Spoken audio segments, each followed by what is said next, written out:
no king, ain't no king in the USA. We're rising up. He ain't God, he ain't no fool, no matter what he says. He said he's there. He won't say not today. Not today. So there ain't no king in the USA.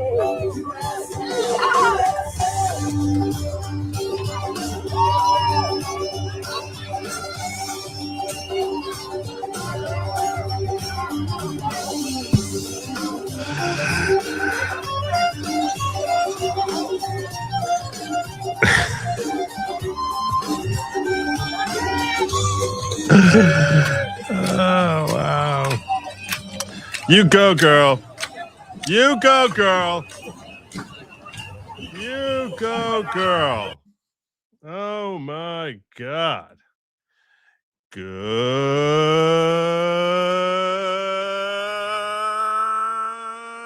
evening, everybody. Welcome to the following program. I'm your host, Joe Nierman, a.k.a. Good Logic. Tonight, we are talking Iran, mostly. I got a little bit there I threw on the end. I was just like, this thing about aliens sounds like sort of conversation I should have with certain people who might be backstage. It sounds like the sort of conversation I should have with that. It sounds like it. And since Congress is talking about it, so there'll be a little bit on that. This is invariably what happens, just so you're aware, in my show production. Like the timeline, if you watch the timeline of like things like that I decide to cover, there's like 7 hours of prep work during which I find like 6% of the stuff that I need to find. And then there's like the last hour beforehand where I'm just like, oh, totally, we're going here. I'm like, I think probably. And then I set the show up and I start putting everything together and I start trying to promote it. And when I start trying to promote it, my feed on X becomes an explosion of crazy, oh my God, this is stuff I need to cover stuff. Then I'm just like, how is it when I'm just like looking for this to prepare for the show all day, nowhere. And then the end, there's just like raining down goodness that I have to share with you. So then it ends up not making it into like the description, not really, the sort of reference to it, I guess, sort of. And I'm just like, I don't care. I need to share with you. Maybe that's why you guys watch me, because you're like, whatever it is he puts in his title, it's a chance he'll spend some time talking about it. A good chance he'll spend some time talking about it. There's a really good chance that half of the show is going to end up being dedicated towards something that's not anywhere referenced, but it's going to be something that I'm confident that the vast majority are going to enjoy. So with that, what do we got going on tonight? Well, Trump had a press conference regarding Iran, specifically detailing the miraculous rescue mission of that downed Wizzo colonel, and also talking about what might be coming tomorrow. And along the way, one of the things that just popped into my timeline, when I was trying to post this, was all this stuff of conversations between Alex Jones and Robert Barnes talking about 25th Amendment Trump, which I feel like I need to spend some time talking about. I feel like I need to address that a little bit. We're going to have to talk about that a little bit. But some of the comments that Trump made during the course of his press conference it almost feels as if like he's trying to open up the door towards having his actions declared a war crime. I don't think that they are. We'll talk about whether or not this could possibly be classified as a war crime. And when it comes to war crimes, let's face it, the only reason war crimes matter is because the headline is war crime. You know what I'm saying? Like, as far as it actually having any subjectivity, being under the subjugation of the international court and what they consider a war crime, who the hell cares? No, what happens is that if those headlines splash across and start gaining traction, that can do a lot to empower and embolden folks whose sole objective is just to stand in the way of his operations. So I had all that and more. And I have Mr. Alien here backstage with me. That would be Sin. How are you, brother? Hi. What's up, everybody? It's me on a Monday after doing a 3.5-hour show on my channel, FFS Cast. Just go Eh, watch it. You should go watch it. You should go. What were you talking about on the FFS cast? We were there was a guy going on another channel, crap talking a bunch of people, and so we laughed at him. And then he was giving advice on the ladies, which was very funny. So The ladies, man. yeah, he's a ladies man. But yeah, no, it's a good show. I had a lot of fun on it. So I'm here. What's up, Chad? What's up, Joe? How's You that? know, it's funny when you mention ladies, man. It reminds me. I was looking at when we were watching this opening here. This guy on the end here, you could tell. Like, look at all the women he's got going on. I see that. Yeah. Like you could. This is look at the moves. Yeah, this hurts me. This hurts me. You played this and it hurt me because like I've done line dancing before, being from the South. Oh yeah. Yeah, it's sort of a thing that people do down here, whether it's once, twice, or you do it a whole bunch of times. But Or it 3 is times a lady. yeah, and they were doing this at the No Kings thing, and I was like, ugh, please stop, please, you're embarrassing all of us. Please quit. Yes, yes. Well, anyhow. So yeah, we should talk about things going on in the world. I'll tell you this. This is a 10-minute clip. I should mention also, we have a goal tonight. I usually mention this in the opening, and I neglected to mention it. I am not going to be streaming tomorrow night, and I am not going to be streaming on Wednesday night. In fact, between now and tomorrow evening, I am headed down to Virginia Beach. I got other people house sitting here for me, but I'm heading down to Virginia Beach. And I'm not coming back till Sunday. That's a lot of time off, Joe. It's a lot of time off. What happens if the world catches on fire in between now and then? If the world catches on fire, I'm gonna have a tablet with me. I could go on and I could try to get online and probably fail, because if the world is coming to an end, internet probably is not going to be on the Atlantic, along the shores of the Atlantic. It's probably not where they're going to focus their main efforts of maintaining Wi-Fi power. That's my initial guess. Got you. Yeah, that's my initial guess. So if it's really coming to an end, you might not hear from me. But let's assume that something less calamitous is happening. Sure. I could pop in there. Anyway, so I'm not able to stream tomorrow night. I'm not able to stream. This is under like Torah law. I cannot stream tomorrow night. I cannot stream on Wednesday night. I could, in theory, stream on Thursday night. And I could also stream in theory on Saturday night, which is 2 shows. It's 2 shows that I could do.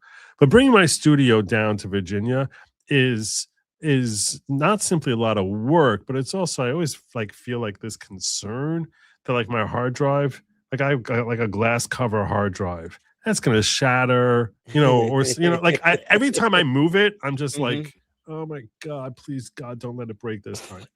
And then I got 2 monitors, which these are look, you know how bad my eyes are, so these are big mama monitors. Okay, got you. Big and then obviously the keyboard, the microphone, the camera, and the soundboard, and all that other juicy stuff. Not to mention all the cords and the Wi-Fi and the long ass cords I got to run through the house to pump it into like the box, whatever box they have there. It's and then taking it all apart and then setting it up, and and then dragging it all to my car and then setting it up, and then so I can do 2 shows, and then taking it apart and bringing it back and then reconfiguring everything back here for 2 shows is a lot. It's a lot of work. You see what I'm saying? Yeah, it's a lot of work. But so I was like, all right, look, if people really want me to do it, and we hit 20 super chats of $10 or more, 20 super chats of $10 or more. In that case, I'll drag my studio down there. So basically, it's the cheapest manual labor you could ever get a lawyer to do, right? It really is. Oh, not just a regular lawyer either. Come on now. Yeah, seriously. Seriously. I mean, it's really. I mean, you're making me do manual labor, Plus, my whole family's down there, so it's not even like I can pawn this off of my kids. Like I'm literally going to have to take every stitch of this myself, and it's got to go up and down flights of stairs with this. It's just like I hear a whole lot of oy veys already. There is. You can I can already hear them. My back is saying, oy vey. You say like such a guy. It's I. Vey? Is that it? I. Like I. Okay. All right, I'm learning. Yeah.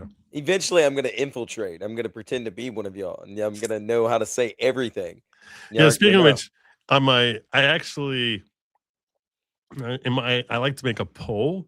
I like to make a poll when I'm posting in my YouTube community. Yeah. So I make like some poll, whatever, and because I was covering aliens. So I was in at some point tonight. We're going to talk a little bit about aliens. Okay. I anticipate. So I put in, aliens are like people to vote. Aliens are real. Yeah. Poppycock. And there's always the fourth one is always a reference to Joe. Okay. There's a running joke on there, like who is Joe? That like, whatever. And so, or some reference to Joe. So I actually put no Hebe, Joe is an alien. And then I said, no Hebe is 2026's answer to no homo. Because I feel like I was very proud of that because I was like, hey, like how like when you were like growing up, like at a certain point, like, if you ever said anything that sounded like remotely gay, right? Like, you'd be like, no homo. Yeah. But like if you're talking to one of your buddies and you say something that comes off a little sassy. You'd be like, no homo. Like, no homo, but that guy's a good looking guy, right? Yeah. Like that's how you would say it, right? That's where you would use it. I don't think today's generation knows that phrase. Your generation knows it. Well, I think they use the word pause instead. They go pause. Yeah. Really? Yeah. Like pause PAWS or PAUSE? PAUS. PAUS. Oh, there's not even an E. Yeah. PAUSE. My bad. Okay. All right. Yeah. What? So pause. All right. Well, it just means like stop right there. You know what I mean? Like pause on this. Like this isn't gay. So yeah, it's a thing, man. Look it up. Urban Dictionary. Oh my god. What you kids won't come up with next? What you crazy silly kids? Can't you just use the no homos like we did back in my day? Yeah. Oy vey. So I feel like with everyone like always being afraid that something's going to be taken as being anti-Semitic, like we need to basically make no Hebe like a thing. No Hebe should be a thing, bro. I could say that so much on my show. No Hebe. We had a conversation about good Hebes versus bad Hebes the other day for us. Yeah, you could be like, no Hebe, but you could be like no Hebe, but I think Israel is like, and that would be a way of saying I'm not an anti-Semite. Even though what I'm about to say sounds really anti-Semitic. Yeah. Yeah. Because right now I have to discuss like Zionism versus Judaism. And I'm like, okay, guys. Yeah. And most people they don't understand this. We can get no Hebe going. It would really cut down. It saves a lot, right? It should really resonate with the the young and anti-Zionist. It's really, with the young anti-Zionist. That way they can be like, no, I said no Hebe. I said no Hebe, bro. I like Jews. I just don't enjoy Zionism. That's all. I don't want to keep giving them money for stuff. Like, can we get a turn on the space lasers? Like, honestly, though, we could. If I could get a run at them space lasers, that'd be nice. Right.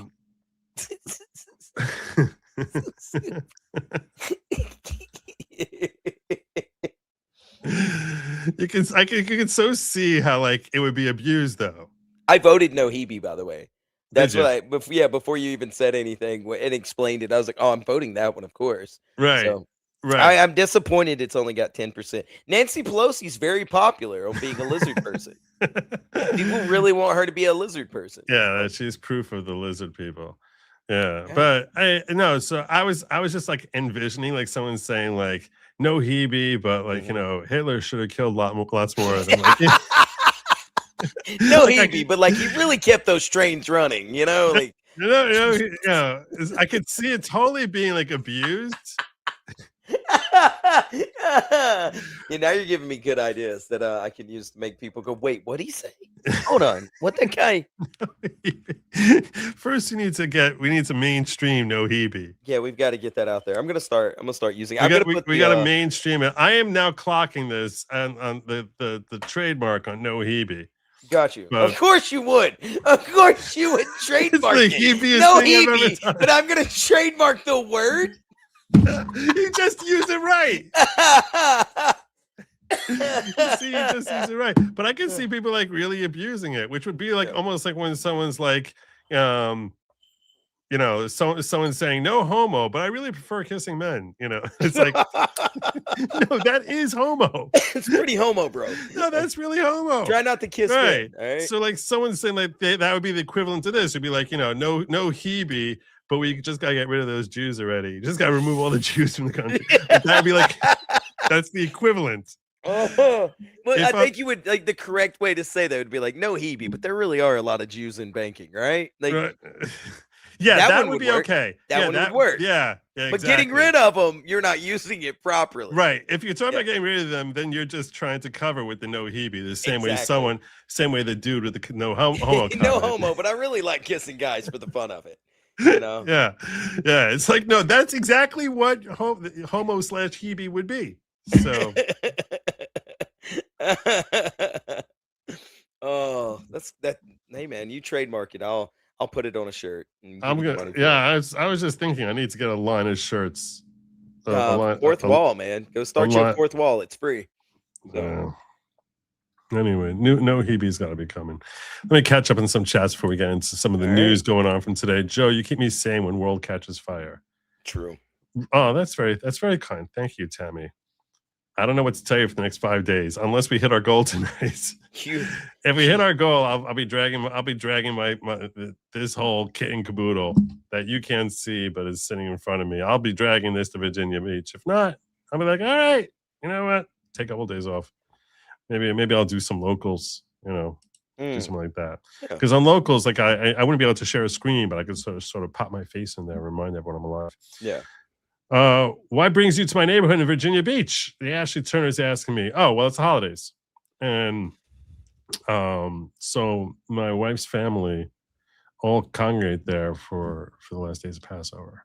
So yeah, CBS has a potential problem with leakage too. We're going to talk a little bit. Wait, leakage? Why we start talking about leakage? Where are we going? Yeah, I don't know anything about that. We get it. We're not worth it. Oh, you're totally worth it. It's a lot of physical labor, and no Hebe, but Joey's got bills to pay. Yeah, Joey. There we go. It's begun. Oh man. Yes. A Joe Roadshow could be fun. I get it. My personal electronics bag for a weekend is a laptop, portable monitor, iPad, and Remarkable. Can't forget the phones. If it's longer, more stuff gets added. It's literally 3 trips up and down the stairs. No, 4. It's 4 trips up and down the stairs, aside from packing everything up and taking everything apart, which is like a half hour, 45 minutes each way. Like taking it apart and putting things correctly, and then the setup time, figure it's an hour of disassembling and assembling combined, and then there's just each way, so it's 2 hours of me doing that. So it's really, it's not like it's like a nothing thing. It is a big deal to do. Yeah, I always love to give you advice that you can't use immediately, but you do need to set you up a travel bag, laptop, portable monitor, plug and play mic. Just let it rock, man. You need 2 monitors. How do you do this with? But they make portable monitors. They make monitors that you can take with you. A portable monitor. Mm-hmm. They make foldable ones now. I did my stream for a year traveling back and forth from like where I live versus like 4 hours away from there. You don't even show your face. Yes, and still was doing a show. So you don't need the camera. It's like all you need is a mic. Are you pulling stuff up? If you had always pulling stuff up. I was producing the show back then. Now I got a producer, which is great. I just say, hey, bro, pull this up. Here's the timestamps. Pulling stuff up. I was producing the show back then. Now I got a producer, which is great. I just say, hey, bro, pull this up. Why are we I'm rewatching? I'm having deja vu. What?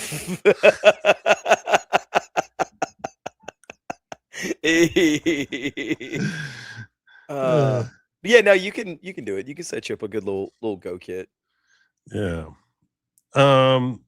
So I'll even throw in there a secret goal. If we hit 10 tonight, we'll watch the full clip of Alex Barnes of Robert Barnes on Alex Jones. What is And- going on with Robert Barnes lately? I keep seeing like when I pop onto your show the past few weeks, it's like people going, Barnes is crazy. Barnes has lost it. Like, what's the deal? Because I have not kept up with Barnes and what's the other? No, Hebe, Jew guy. Viva? Yeah, Viva. Viva Barnes? Yeah. I haven't spoken to either of them in a couple of months. Not because of any just Yeah, see, there you are. I- Miss Nattel in the chat. Barnes has lost his ever loving mind. yeah. I mean, look, out of context, this isn't great. Yeah. And it's the weirdest thing. I feel as if MAGA is going insane. Yeah, I feel as if that I'm out a few weeks ago. But no, sure. it's really going insane. Like some of the panicans are really like I'm losing patience. Like before I was like, okay, this is cute, but like kind of self-defeating but cute. Like Gotcha. and people who I consider friends, and I consider Robert Barnes a friend. I consider Viva a friend. I consider Liberty Lockpad, who's, even though he's a hardcore libertarian, I have respect for him as being intelligent and acting in good faith. And he posted out today, Tucker Carlson is one of the two most important voices in America today. And I'm just like, dude, I got a clip of this guy saying that capitalism is at odds with Christianity, and that Christianity can never endorse capitalism. I'm like, this is your guy. This is your guy. I mean, forget about all the others. Forget about all the looniness. I mean, this is how far off the reservation Tucker Carlson is. This is, you want to tell me you like him? Okay, calling him one of the most important voices in America. But that's also not right. That's also not true. Now, usury, that is at odds with Christianity, especially traditional Christianity. We're not supposed to be, giving loans with interest and things like that. We're not supposed to be doing that. But like actual capitalism, no, it's probably the best way to allow a Christian to benefit people. No, they were saying socialism is Christianity. That's what he's basically saying. Socialism is Christianity. I'm just like, every time I come to this show, I'm so like happy. I'm so like, you know what? I get to hang out with Joe. We're really like bonding and like growing this friendship. Yeah. And then by the end of it, I hear at least one thing to where I go, can I size a rope with my neck in Minecraft? Because this is lunacy. Yeah. How are you gonna do? Yeah. Well, anyhow, here's a minute of it. It's actually 10 minutes long. If we hit 10 super chats, I'll do the full 10 minutes of it. Okay. So here's a minute of it. Okay. Existential threat. How do we 25th Amendment is asked? How do we 25th Amendment? You know what 25th Amendment is, right? Yes. They want to remove Trump. How do we 25th Amendment Trump? This is an actual conversation with Robert Barnes and Alex Jones. Between Alex Jones and Robert Barnes, talking about Donald Trump, of all people. The problem is to get the 25th Amendment is harder than impeachment. You have to get 2/3 of the House and 2/3 of the Senate. So what do we do? Tackle Trump and pretend, let him pretend he's president and publicly report that he's going through a health issue and Vance take over. It literally needs to be something like that. It's that bad. So is this just a push for Vance? Because Vance has always felt more controllable to me. Well, I think they feel as if Vance is not as deeply invested in the Iran operation, and that they basically are, and they're hopeful that reflects that he's not really on board with it. Man, we're too far into the swamp at this point. There's no turning back, right? Like it's This is craziness. I mean, and I love and respect Robert Barnes. I still do. And I think that this topic just makes people just go haywire. The Iran stuff, I mean, I've been pretty vocal about it. I don't like it. I'm going to discuss it. I want to do a show where I discuss it, my full thoughts on my channel, like sometime this week. I've been wanting to do it for a while and watch Trump's speech from the other night. But like we're now currently, from what I can tell, just paying attention to it as much as I can with everything else going on. We're too far in. So if Vance comes in and just pulls out, you're now leaving a mess that we're responsible for, and it's going to embolden and galvanize the people that are left over there that we're trying to take out. Yeah, I think that and look, I'm very cognitive of the political ramifications of staying there much longer. We can, Agreed. It's and it can have very serious negative repercussions if we're still in there another month or two. Agreed. Yeah. So by the time my birthday rolls around, which is the end of June, I want to feel like we've been out of Iran and no one's thinking about it anymore. Yeah. By Independence Day, we have to be gone. There's not just gone, but like it's a memory. Like it's not, we're not even thinking about it. It's like, oh yeah, remember that whole successful venture we had in Iran? That's how it should be. Yeah, no, 100%. Because if we're there by then, it's not a distant memory. Come midterms, we're washed, man. Yeah, we're washed. We are. I'm sorry, but like we just are, and I say this all the time. Most of the people in this country are not plugged into Good Logic show or any other, just name the political show where they're trying to talk sense to you and go through, like parse through the news and give you just an honest opinion, like it, lump it, or whatever. They're just paying attention to what is hitting their wallet. And right now, what's on mainstream news, like the highlights, right? Yeah. And so when they go to that gas pump or when they go to Walmart or wherever, and they go, ouch, that hurts, they immediately think of the highlights of, oh, we're in Iran right now. What does Iran produce? Oil, huh? And then that's when oh, it's just nonsense, man. But to sit here and like sow discourse of 25th Amendment, the guy, it's unbelievable. We'll play the rest of this minute, and if we hit that first goal of 10 super chats, we'll play the full 10 minutes of it. God, you've never called for a internal coup before. Ever. But that's how dangerous this is. That's how risky it is for the whole world. Yeah, if I was the Democrats, I'd stop poking Trump and messing with him. That only makes it worse. Like, you guys need to watch out. This isn't a guy acting like you guys need to watch out. What's there going to be to take over in 2026 or 2028 if this hits the fan? If we get it, he's threatening an extinction level event for the people of Iran tomorrow. Does nobody think there'll be any blowback from that? If he follows through on that, the whole world is screwed. You were saying during the break, there's other ways to do this. People need to not just tell him. He's thinking that this is World War III coming. I forget the guy's name. What was that leader that we took out with a missile when he was in that caravan, and when Trump was in office last time? Why is my brain blanking? Soleimani. Yeah.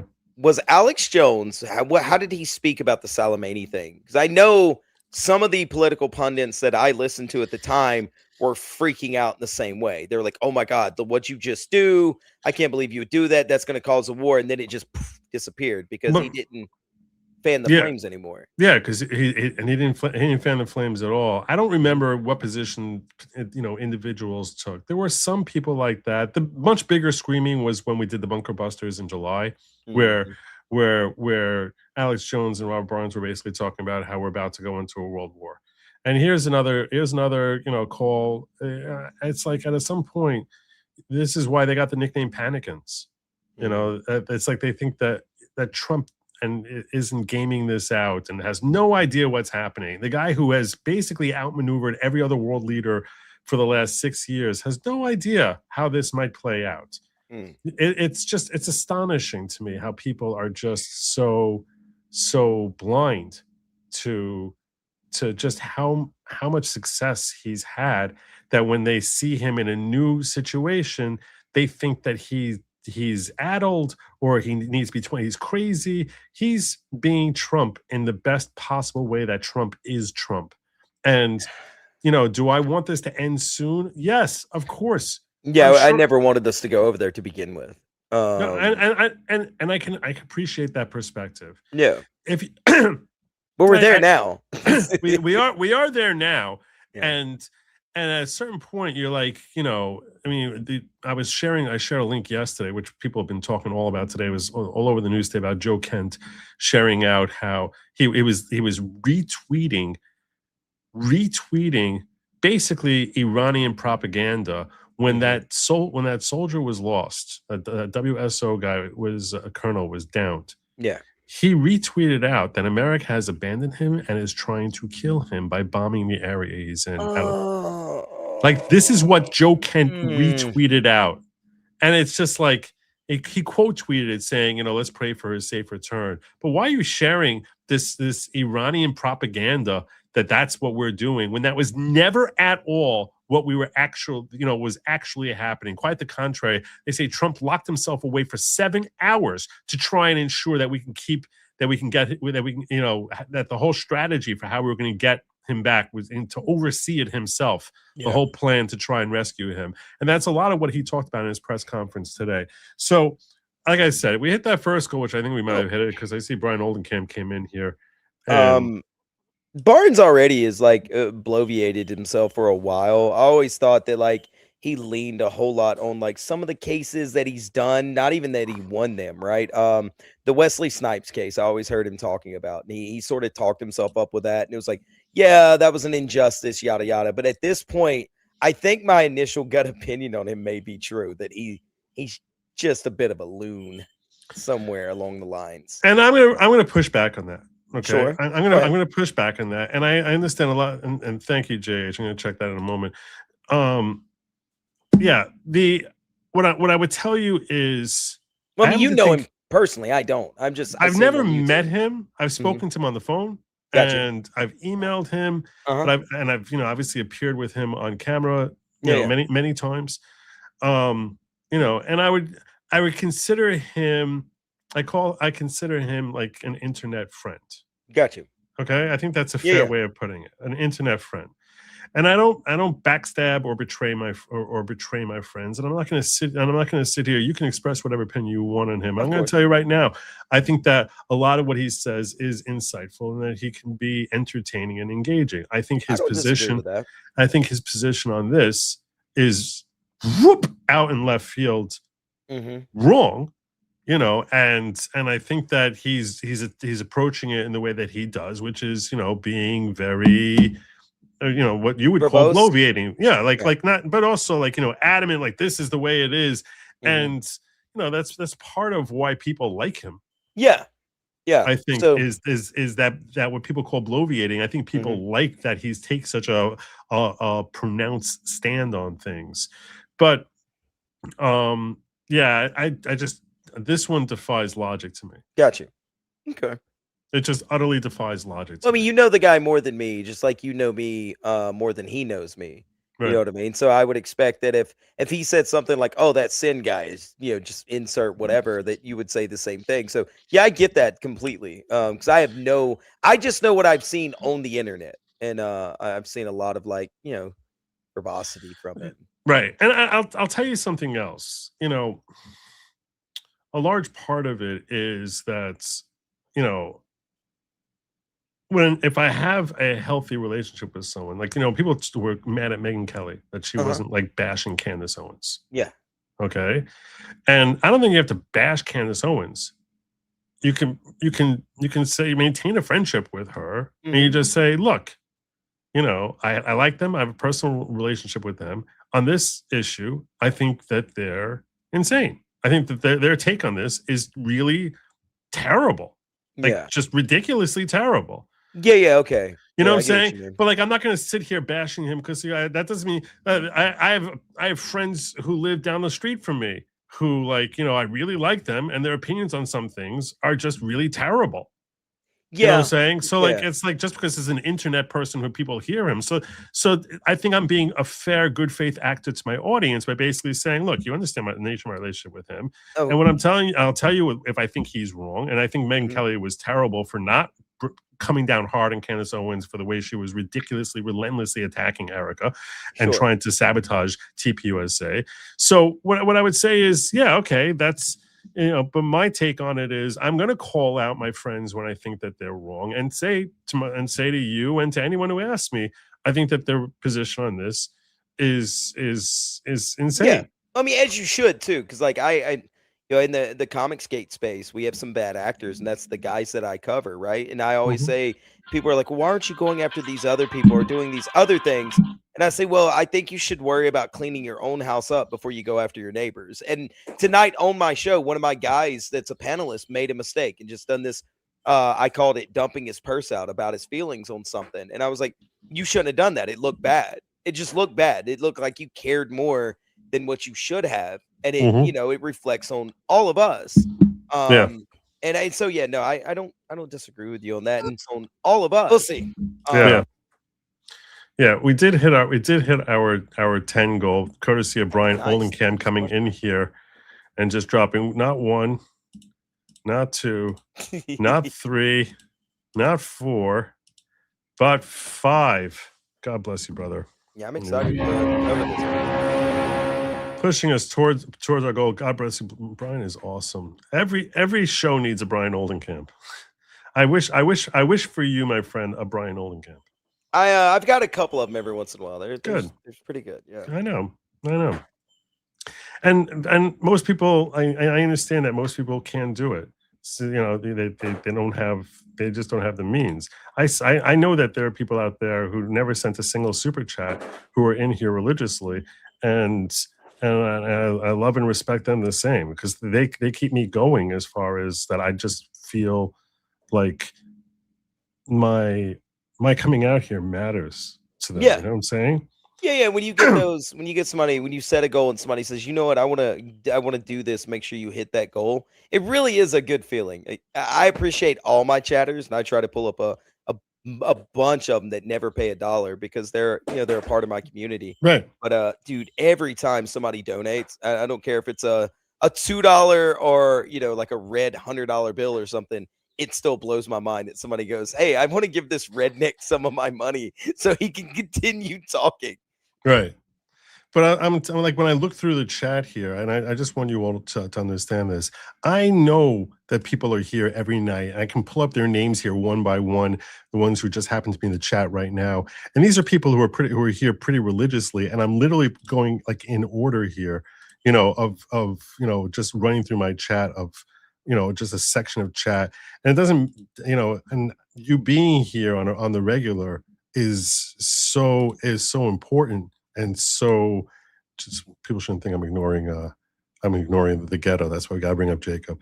But yeah, so I don't want anyone to take that the wrong way. I felt like maybe perhaps people would have misunderstood my comment about Brian and my appreciation for him. And another person like that is Kimmy Hunt, who's here every night. Talk about catastrophizing. I don't want this either, but too many of us have Bush neocon PTSD. Breathe. Yeah. And I think that's what it is. It's a distrust of government. I can break it down for you what it was. Okay. Yeah. MAGA arose with basically a distrust of government that was transferred into a trust in Trump. Mm-hmm. And after Epstein, the distrust in government, that mighty beast reawakened and turned on Trump. So now anything he says or does ever since then, basically the same motivation that made people, hate, the Bushes, the Obamas, and Bidens, it all basically re-agitates, and in a certain way, even more loudly and more resolutely, because there's a feeling that he's betrayed us because we trusted him. And, they feel like a certain resentment that they had the wool pulled over their eyes by Trump. And it all flows through Epstein. That Epstein was the start of the breaking of that trust. And I agree that he and specifically Pam Bondi, but he was a part of it also. They really, but it's, to me, and I try talking to some of these panicans, and I'm just like, dude, I understand it. I didn't like what he did with Epstein either. But to say all of a sudden now that everything he's done is just hot garbage is insane. You have to appreciate what you have and what he's giving you, and don't assume that every time he's talking to you now, he's the same liar that George Bush was.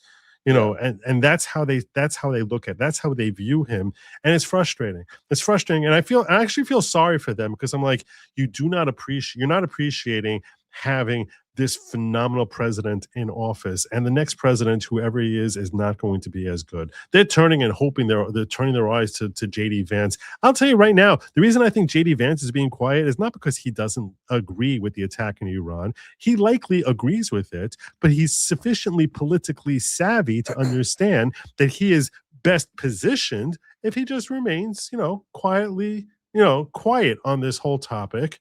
And, when he's not called upon and needed to do anything, no one needs him to voice. Trump doesn't need him to voice his support. So if he just sits back quietly, the people who are turning on Trump are all assuming that, oh, he obviously is behind the scenes. He's trying to stop this whole thing and he hates it. The same way people are always reading into behind the scenes. Bibi is the one who Svengali Trump and tricked him with voodoo, no Hebe, and basically said, hey, you're gonna go bomb Iran, as opposed to, the opposite being true, which is possibly Trump saying, hey, I'm going after them now because I think that they're really weak now, and this is a great time to knock them out and their ballistic weapons. We never have to worry about them going after nukes again. And I'm going to ask to lean on you pretty heavily in this engagement. And Bibi be like, okay. Like, we don't know. There's all assumptions. The same way I don't know that this didn't happen. You don't know that didn't happen. Like, no one knows what happened behind the scenes, but everyone just projects their expectations on people. And this is what I'm bringing up in this context. Everyone projects their expectations and their thoughts and feelings about individual A, B, C, D, E, and then tries to read into what happened behind the scenes that we're never going to know the truth on. And you just sort of reaffirm your position, your belief in somebody or against somebody based on events that unfold, and don't realize that you're just projecting your own preconceptions about the individual players, right? And assuming that you know what happened when you don't have the first damn clue what happened. Yeah, but like you play that off with like your trust, the audience, the trust you have, the trust your audience has in you, right? And a lot of that comes down to your resume or whatever you say that you do. And so I see a lot of people sort of doing this. There's probably a lot of super chats coming from this, a lot of financial backing. So I would like to look at some of these people's analytics. I honestly would, to see if they got a bump when they started doing this, because now you're going to get those lefties. You're going to start getting those lefties going, see, I told us so.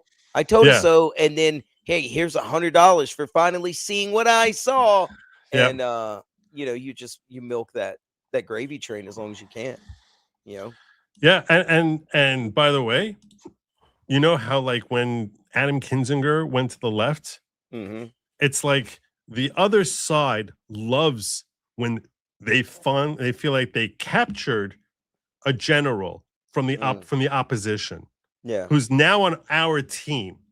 You know what I'm saying? Like, we see this, and the right does it also. When some liberal finally, gets red pilled, we get all excited, especially if it's someone. When Anna Kasparian started saying things that were like quasi conservative, saying everyone was like, oh, she's being red pilled. Oh, Anna Kasparian's coming over. You know what I'm saying? Like, that's like we do the same thing.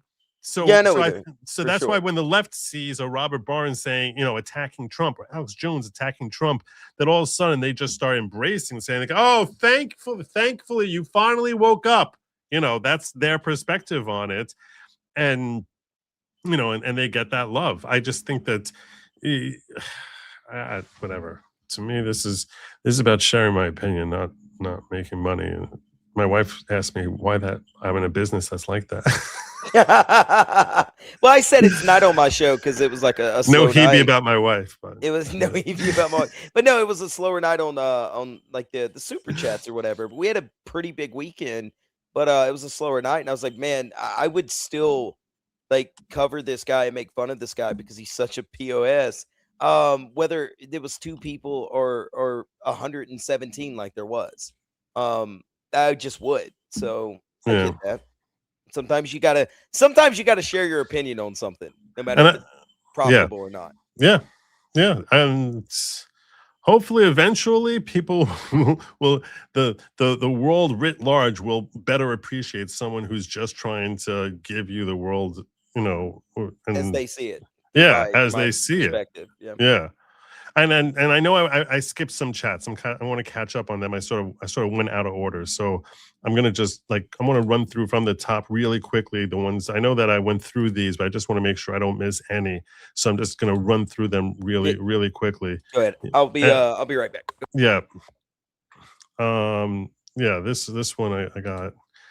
Trump's speech, CBS reported one rescue too early, probably. Yeah, that was the leak thing you were referencing. CBS has potential problem with leakage too. Then you're saying CBS is the one that reported. Apparently, the Trump administration is not happy with the fact that there was a leak that there were 2 downed airmen, and that they felt that there was a leak. And I've seen conflicting reports about what the source of that leak is. So I don't know. Maybe it was CBS. I heard one person was reporting that it was someone from Israeli media. And whoever it is, whether they're from, obviously, American media, Israeli media, that person needs to be held to account.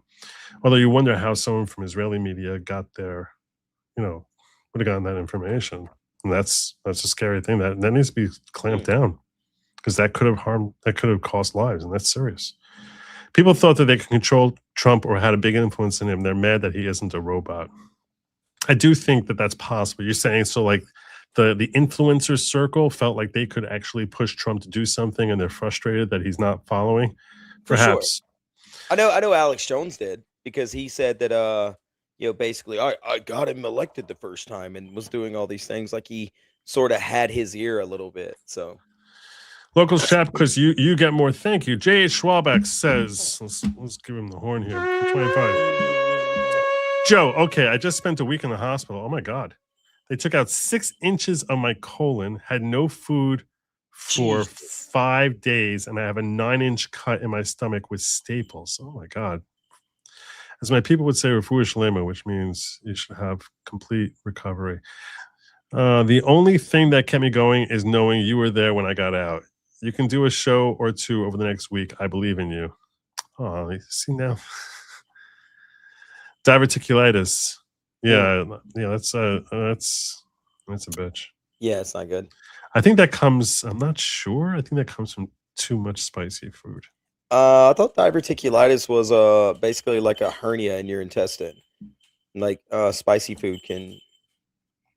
He actually shows a picture. If you want. I think I'm okay, but that's you don't want to pick. You want a picture of his colon? No, thank you. Are you sure? Jay Schwalbach, I appreciate and respect you. And I had an uncle who had diverticulitis, and thank you for sharing. It's not his colon. Oh, good Lord. I don't think. If so, this is like an AI version of his colon. But yeah. Anyway, I hope you feel better soon. And yeah, it's not good. It can be very dangerous from what I've heard. It's painful. It's really not fun. So yeah, I'm glad you're on the mend. So much for Barnes being Trump's AG. Yeah, I don't think that's going to happen. Probably not. Barnes is such a kook. I stopped listening to Barnes. A lot of people are saying that. No Hebe, but the idea of Joe lugging computer around fetching is hilarious. Yeah, I wish you could get your wife to film you doing that. Yeah. For an extra 50, I'll do a road show. For an extra 50. I throw those things out like just to make you laugh. And you'll hit it. You'll hit it though. Somebody will do it. Yeah, actually, I really don't want to have to film myself. Imagine me having to walk with like my tablet while I'm carrying this thing and trying like. I'm not doing it for 50. I'm not doing it for 1,000.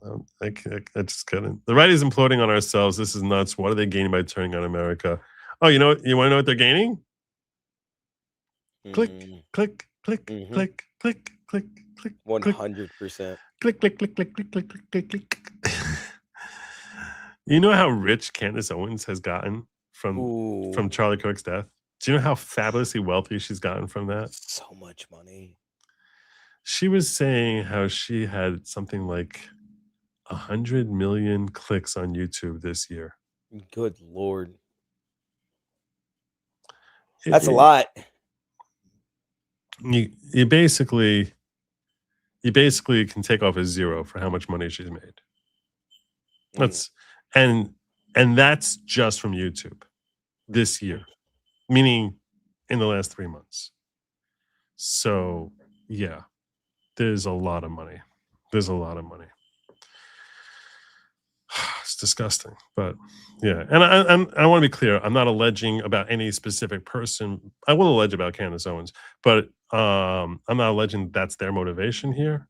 I think that there could be other things that are motivating them. I don't think he's lying to you about his opinion. I think he's formed this opinion. You know what I'm saying? I think Candace Owens is completely making up her opinion just for the clicks. She's just going with the win. Yeah. Yeah, she's going with like whatever lunacy will help, get more clicks. She's going to throw it out there. So, but I don't think that that's the motivation of Robert Barnes and probably not even Alex Jones. I think there's other motivations. They're still dead wrong, but I don't think they're chasing the dollar. But I don't know. That's my personal take on them. Message you on X about CBS problems. I'll see if I can get to it. I'll try. I'll try to get to it, Richard.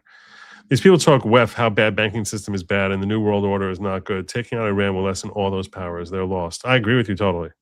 This puts America potentially in such a dominant financial position. And whether that was the motivation of Trump or not, whether his motivation was security or financial, I'm not sure. And it probably was a blend of both. But this has potential to put us where we're in control of the distribution of oil across the globe. And it puts China at our mercy. So yeah, I think that Trump probably knows what he's doing here, and that Bibi probably didn't have to push him too hard. If Bibi was the one pushing in the first place. Hey Joe, who's that guy with the Robin mask on? Shouldn't he be with Batman? I don't know. I always thought the same thing though. I always thought he looked like this mask. This guy named Gojo from an anime. Somebody made me a profile picture forever ago with it, and it just sort of got stuck. Why doesn't it have eye holes? So the character covers his eyes to keep his power from being so great. When he takes it off, his power increases. So Okay. Faithful lurker here. I wear my tracksuit with pride each night. Thank you so much. See, the people in the chat, it's easy for me to see, but he's been here for 26 months. I'm going to give you the hard horn for that. Oh, wow. Long gunman. So there you go. Missed my other super chat. Yes, it's perceived betrayal of a resurrected trust we thought we'd never have again. I got to it eventually. I got to it. I ran through all of them. We got to it, yeah. I did get to it, but you sent this before I re-ran through them. 2 years, lucky you, love you, Joe. Oh, you see, here's another faithful. She's here every night. Erin, God bless you. Yeah, I like her. She's very nice. It's not about what you get paid; it's about what you do. Ask any former or current military, police, fire, hospital workers. Yeah, this is true. This is totally true. Barnes mad at Trump because Trump got bonded to shut down his Ketam case against Pfizer. He lost millions. Barnes is on a warpath. That's an interesting theory. I don't know what's motivating him, and I think in his heart and mind, he probably, I believe he thinks it's a good faith perspective that he's offering. Yeah, but just because you think you're good faith doesn't make you good faith, though. Therein lies a quandary. Yeah. Well, I mean, it doesn't make you any less damaging. Yeah, I would agree with. Yeah, I agree with. Hands One says over in the ghetto, Barnes is anti-war and can't see the bigger picture. Iran was always the target, starting with the Abraham Accords. This is true. I played a clip yesterday where Trump was saying since 1980 that we need to bomb Iran, and every few years he would say we need to bomb Iran. We need to bomb Iran. He did it in 2016, 2017, 1988, 2024. Over and over, we need to bomb Iran. We need to bomb Iran. We need to bomb Iran. We can't let them have a nuke. So, I guess I should run through the rest of this clip because we did hit it. So I'm going to try and run through it quickly. Okay. Not this one. This is a different thing. That's not what I meant to do to you. Where are you? Here, it's almost 11 minutes. We're gonna try to go through this pretty quick. But the level of craziness here is just, wow. This is just wrong. What we should do is have Vice President Vance tackle him, take him to the basement of the White House, that new bunker they're building under the ballroom. Why is everybody building bunkers, by the way? I mean, why is the cabinet living on military bases? Do they know it's coming? Exactly. They know what's coming. What do they mean? They know what's coming. They haven't built a bunker yet. The bunker wouldn't be ready for well after whatever World War III you're predicting is coming. So they know what's coming is a ridiculous statement. Tackle Trump, put him in the basement, let him watch, nonstop videos of how great he is, and then Vance, get us the hell out of this, because this is on the verge of being World War III and a disaster we will not be able to recover from for a generation. Walk me through exactly how this becomes World War III. Tell me which nation is going to come here and say, I can't believe what you did here. I'm going to bomb America. Like, which nation is going to say that? I mean, the only one that would do it would be Russia, and I don't think Russia wants any part in any. Russia doesn't give a damn about Iran. They've had a relationship of convenience because they basically both hated America for the last 5 decades. So they had a relationship of convenience. But you think they actually care? Like, you think Putin's like, oh my gosh, my poor Iranian brethren have been bombed by America. What are you crazy? Yeah. That's the only one, and I don't think they care.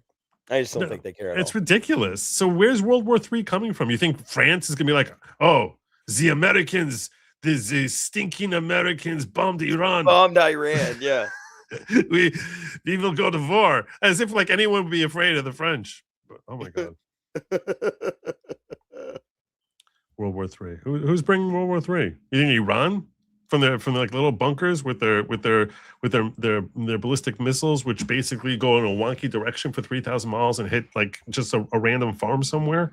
You think that's what we have to be worried about here in America? That's World War III. All right. The entire country can be taken out in one night, and that night might be tomorrow night. Tackle Trump and let him pretend he's president and publicly report that he's going through a health issue and Vance take over. It literally needs to be something like that. It's that bad. I've known you a long time. You've never called for an internal coup before. Ever. But that's how dangerous this is.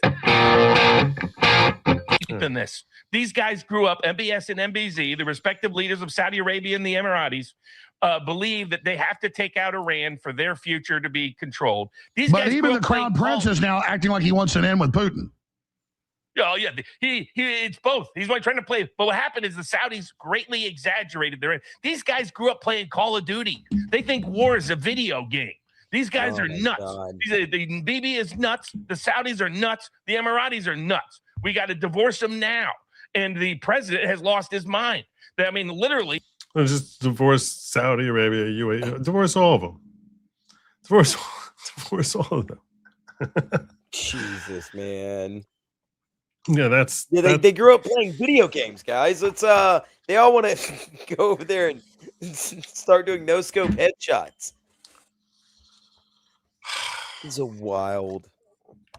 I was going to say, Bibi's been overseeing military conflict for the last 3 decades. I don't think that he's unfamiliar with the hazards of war. I think that's a ridiculous statement. And to think that Saudi Arabia is just like, they're totally. They're playing a video game. I think that they feel emboldened by having America behind them. Yeah, for sure. Of course. As anyone would. A friend of the show here, audio guy Joe, shared a clip with me, and I think I want to bust in and share this with. I want to share this with the audience, and it really explains beyond. Yesterday, I was talking about how the French don't and Europe just doesn't understand the American philosophy of leaving no soldier behind, and why that's a strength. They were calling it a weakness, like it can be exploited by your enemies, and foolish. And I was like, these idiots don't even understand how we built the greatest military on earth. And so I want to actually share this. He actually asked me to. He recommended that I share this with my audience. I need to sort of forward it from my phone to myself for a second. So just fill air for 30 seconds while I do that. I mean, sure. Let's video that we're gonna break in. I don't know what Barnes' problem is. That statement about video games is Just do it this way. makes no sense whatsoever. I don't get it. So I mean, I don't think a lot of people wanted to have the Iran conflict war, whatever you call it, right now. It's probably not the best thing for us to be doing, but at the same time, man, like what are you gonna do? You're gonna oust Trump and have Vance just back out of it? You guys, that to me makes no logical sense whatsoever. Absolutely zero logical sense. So, all right, this is Tonight, new. this is the video that I wanted to share with you. You did adequate, but I threw you in there in the crunch. So yeah, way to go, man. Good job. Yeah, you were okay.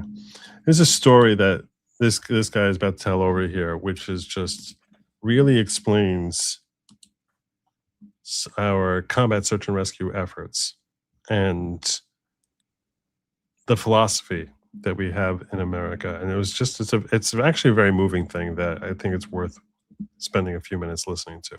All right. And I tell you a story. And how did CSAR change my life as a CSAR is combat search and rescue pilot and as a human being?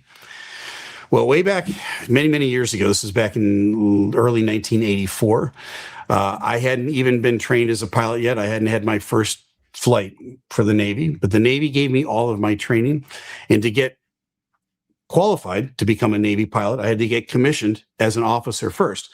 And so there's a thing, it doesn't exist anymore, called Aviation Officer Candidate School. It was down in Pensacola, Florida, AOCS. The movie An Officer and a Gentleman was modeled after AOCS. And it was there for, I don't know, about a dozen years training pilots, future pilots to become officers. And it was about a 20-week school, boot camp for officers, if you will. And it was headed up by Marine drill instructors. And these guys were the nastiest human beings on the planet. And they put you through hell for 20 weeks. The head Marine drill instructor was a man by the name of Master Sergeant Flager. And if Master Sergeant Flager, if you're still alive or around, DM me, I would love to get in touch with you. But this guy, and I'll just refer to him going forward as the Marine from hell. He looked like he was etched out of stone. He had a scar on his face. Nobody knew why. We were too chicken to ask.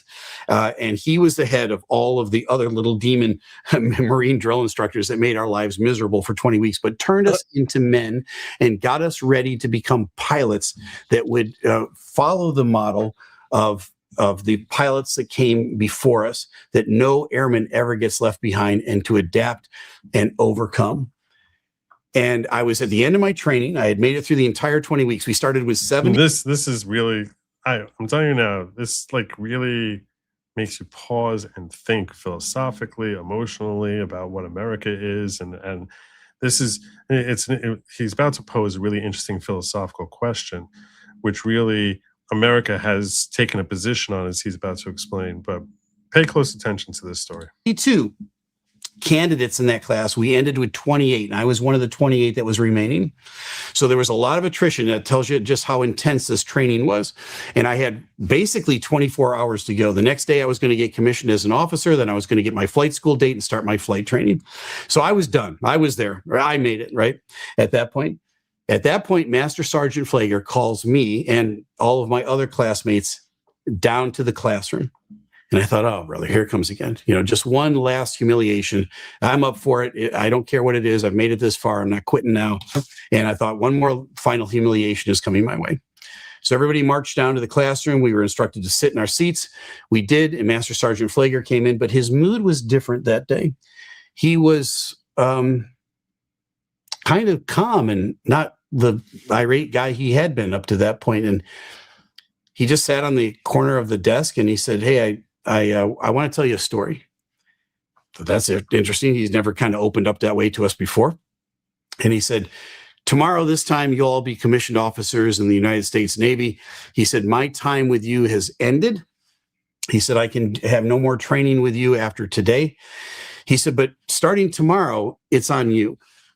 And he said, I want to tell you a story about when I was a staff sergeant in Vietnam.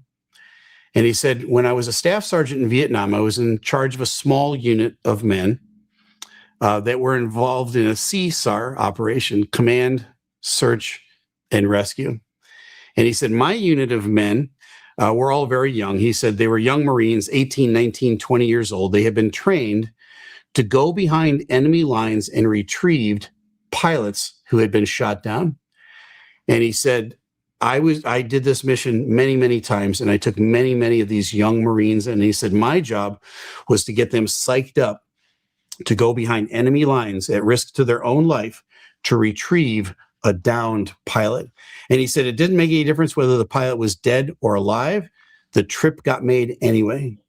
And he said, but what I knew that they didn't was that every time, on average, when we made these missions to retrieve one downed pilot, I would lose at least 2 men.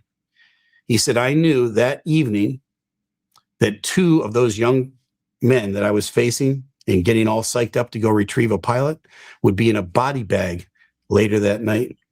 He said, that was the hardest thing I ever had to do in my military. Isn't that crazy? Yeah.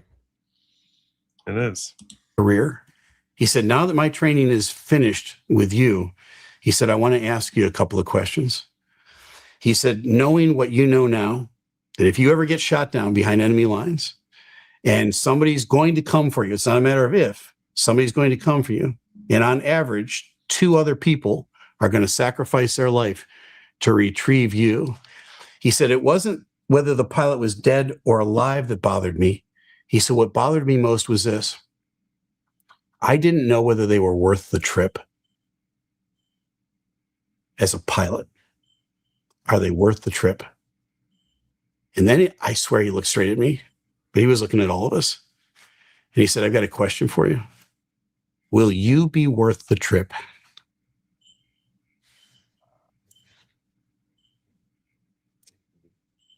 I can still see him staring at me. And I thought, wow, it is on me. It's on me going forward. I've got to make sure that I'm worth the trip. Now, is my life worth some other human being's life? No. But I got to work as hard as I can to be the best pilot I can possibly be, the best team member, the best officer, the best military man, the best warrior I can possibly be. Why? Because someday that trip might get made. My friends, we just watched that trip getting made on Easter weekend. We watched all of these elite troops and forces coming together, an incredible combination of communication and training and equipment and trust in one another. It all came together this weekend to extract one person. One. Was that colonel, was that WSO, was he worth the trip? Yeah, he was. He was worth the trip. And that trip gets made regardless of whether he's worth it or not. And so those words have resonated with me all these years. Are you worth the trip? And there's so many other applications with that question. You know, some of you are struggling with a marriage that's in jeopardy. Some of you are struggling with children that are wayward. You're struggling with issues in life of self-respect and so forth. And you're wondering, you know, is my marriage worth the trip? Yeah, it is. Are your children worth the trip? Yeah, they are. Is your self-respect worth the trip? Yes, it is. You're worth it. You're worth it. You might have to dig in hard, and you might have to fight, and you might have to evade, and you might have to do what you need to do, but do it. It might be a dynamic situation like this one we just looked at this weekend, but it's worth the trip. So my friends, I thought you'd like to hear that story at the end. That's part of what shaped me as a human being, as a man, as a father, as a husband, and as a naval aviator. I wanted to make sure that if that trip ever got made for me, that I would be worth the trip. Well, now you know. I'm Captain Steve. Powerful. Yeah, that's puts a lot of things into perspective for sure. Yeah. Yeah, it shows you how important it is to make sure that you value yourself, because other people are going to be valuing you. And it might not be in, you know, some combat search and rescue, but other people are putting value in you. I like the fact that he brought that home to a broader context, because I think that that's completely true what he was just saying there. It's the sort of message that I think is important to share. So, it was a phenomenal. I never heard of Captain Steve before, but I became an instant fan when I saw that. He's got 1 million subs. I'll follow him for that one. That was great. And I thank Audio Joe for sharing that clip with me and directing me to where to forward to, so I can get to it real quick. Anyway, we were talking about Robert Barnes and Alex Jones. That's where we were.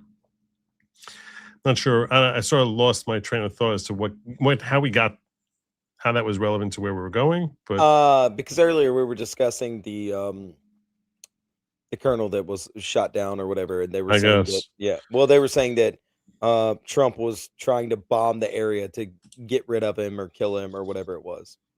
Yeah.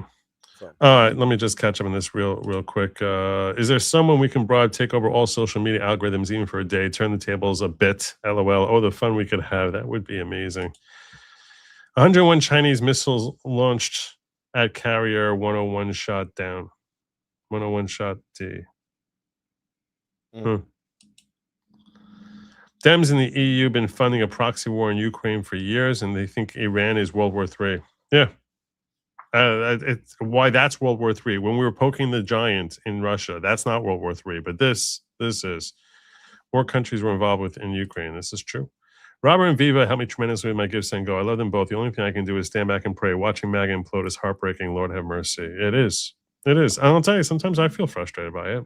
I try and sort of, put a happy grin on it. But sometimes when I see this type of messaging, it just sort of it depresses me. When I see Liberty Lockpad saying Tucker Carlson is the one of the two most important voices in America, I'm like, this is just depressing. It is. But hopefully this gets remedied soon. I can't offer you more than that.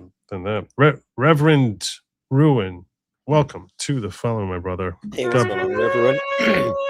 God bless you. Thank you for joining, my friend. I am a Captain Steve fan. He does a good job with all the aviation topics. He's now retired. His explanations are solid. Well, that was a phenomenal story there. That really was. And anyway, let's get back in on. Let me just do a quick check, make sure I didn't miss anything more. Just I don't miss nothing. Hands one pack. They're living on military bases because the same leftists that killed Charlie Kirk are trying to kill Trump and his cabinet. Oh, he's saying that's what he was answering the question: why are they building bunkers? I guess. But what we should do is have Vice President Vance tackle him, take him to the basement of the White House, that new bunker they're building under the ballroom. Why is that creating a disaster we will not be able to recover from for a generation? This is, both of us have been warning about various risks. Neither one of us, outside of the COVID pandemic, warned that this kind of disaster could happen. We were dead on accurate. And this is worse exponentially. So stay there. Worse. But we're going to break it on. But let me just ask you this. I was about to say, the Democrats and them in the midterms, that's a side issue now compared to existential threat. How do we 25th Amendment his ass? Yeah, so we covered this part. That's how dangerous this is. That's how risky it is for the whole world. Yeah, if I was the Democrats. Through on that, the whole world is screwed. You were saying during the break, there's other ways to do this. People need to not just tell them the truth, like Susie Walsh said. It's time to just not, say what you just said. Yeah, well, legally and constitutionally, the vice president is an independent elected official.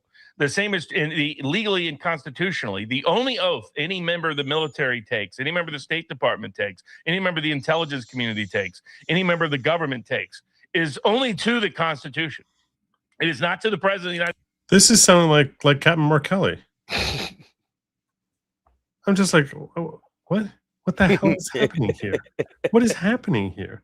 I was actually thinking of making a game, and this is talk about things that sort of were depressing me. I was literally thinking about making a game of taking tweets or posts on X and just asking you, is this America first or is this a crazy leftist? And having my audience try to guess based on the words in the post, is this a crazy leftist or is this an America first voice? Because some of the stuff that I've been hearing has just been I can't even tell them apart. This is literally what Captain Mark Kelly was saying. I mean, States. There's no such oath. We don't take oath to people. We don't take oath to politicians. We take oath to the law, to the Constitution of the United States. There's an assumption, as you know, Robert Barnes, there's an assumption that every law that's issued is constitutional, unless it's flagrantly not constitutional. So the next time President Trump orders something that is illegal, because what he's talking about is a mass act of terrorism and a massive war crime. That's not true either. I mean, it could be, depending on how he does it, but you're just definitively saying that this is a war crime. That's not accurate. It really depends on context and exactly what orders he issues. But you're just giving like a mass blanket statement here that this attack, which he said is going to be rained down tomorrow, is a war crime and unconstitutional. That's a very bold statement on a very weak little limb there that you're hanging. Yeah, for sure. I mean, I just feel like I picture him on this tree on this tiny little limb, and it's just a Goliath statement that he's just dropping on there. Morally, by oath, no military official can execute such an order. So they should refuse to execute any such order. Do that in practice now. You're a guy you're on an F-15 pilot, and an order comes in. Like, is he supposed to call his lawyer? Is that what you're recommending he do, Captain Mark Kelly? Like, it's just like ridiculous. I mean, look, he's American. He's got free speech, right? He can say this, you know. But where's he so emboldened now to say this? Where in the world? So all of this, you're going to tell me all of this stems from the Iran conflict that we're in right now? And then, to me, I don't think so. I really don't think so. I feel like there is something more that's that is like that's afoot. Yeah, you feel? I don't know what it is yet. But you're saying even if he got out of Iran successfully, like took care of it, opened the Strait of Hormuz, even got and made a few shekel for America on the deal, and brought troops home, no one else dies. That they still are going to be like relentlessly going after him. I think so now at this point, yeah. And I don't know what it is. I don't know what domino fell. I don't know what pushed it over. I would have to go back and rewatch like Barnes' appearances on the War Room or whatever, or on InfoWars, or go back and watch like Viva Barnes and sort of see, because this doesn't just happen on a switch. You know what I mean? I would like to see the way it's transitioned, because somebody was saying like just back in like October, he was, rah Trump. And now all of a sudden he's not. Like, that doesn't just happen on a dime. I didn't plan on making this my show, but there's so much here. It's a lot. There's a lot. By the president, if he gives it for a terroristic war crime, like mass bombing Iranian civilians into oblivion, like using nuclear weapons against Iran. That has to. He's not issuing nuclear weapons against Iran. He's not. He's never going to do that. That would start World War III. That definitely would, because all the other nuclear powers in the world would say, "Hey, whoa, what are you doing?" He's not dropping a nuclear bomb on Iran. And I would agree that would be he'd be walking in some very, very difficult waters if he did anything remotely like that. Yeah, but that's just the way Trump does things. He's trying to scare the Iranian soldiers to be like. He's trying to scare the bejesus out of them. Yeah. Yeah. And Barnes knows that, though. Barnes is smart enough to know that, because he said things in the past that's what you should do. You should go in there and talk about glassing a whole country versus like, just playing around. Like, he loved that 4 years ago or 6 years ago. Now it's all like, dude, I don't know. This is weird. This feels weird. It feels dirty to me. Yeah. Well, we're going to look at a clip later as to what Iran is and who they are and how they. In fact, you know what? Just so you can appreciate. This is what the Iranian leadership is telling their supporters on TV, reportedly. فردا در اطراف نیروگاه‌های برق کشور زنجیره. They're planning on circling the power plants with human beings. Wait, aren't we trying to get the power plants online? No. Trump has threatened that he's going to bomb the power plants. He's going to bomb their power plants. Okay. And we should we should, look at what that is. But you talk about like, a leadership that really has grave concerns for their people. They're advising their own Iranian people to act as human shields. That's what this is. It's a call to Iranians, to true, followers of the Islamic Republic, that they should sacrifice themselves by standing in circles around the power plants, and basically, like a tree hugger tying herself to a tree.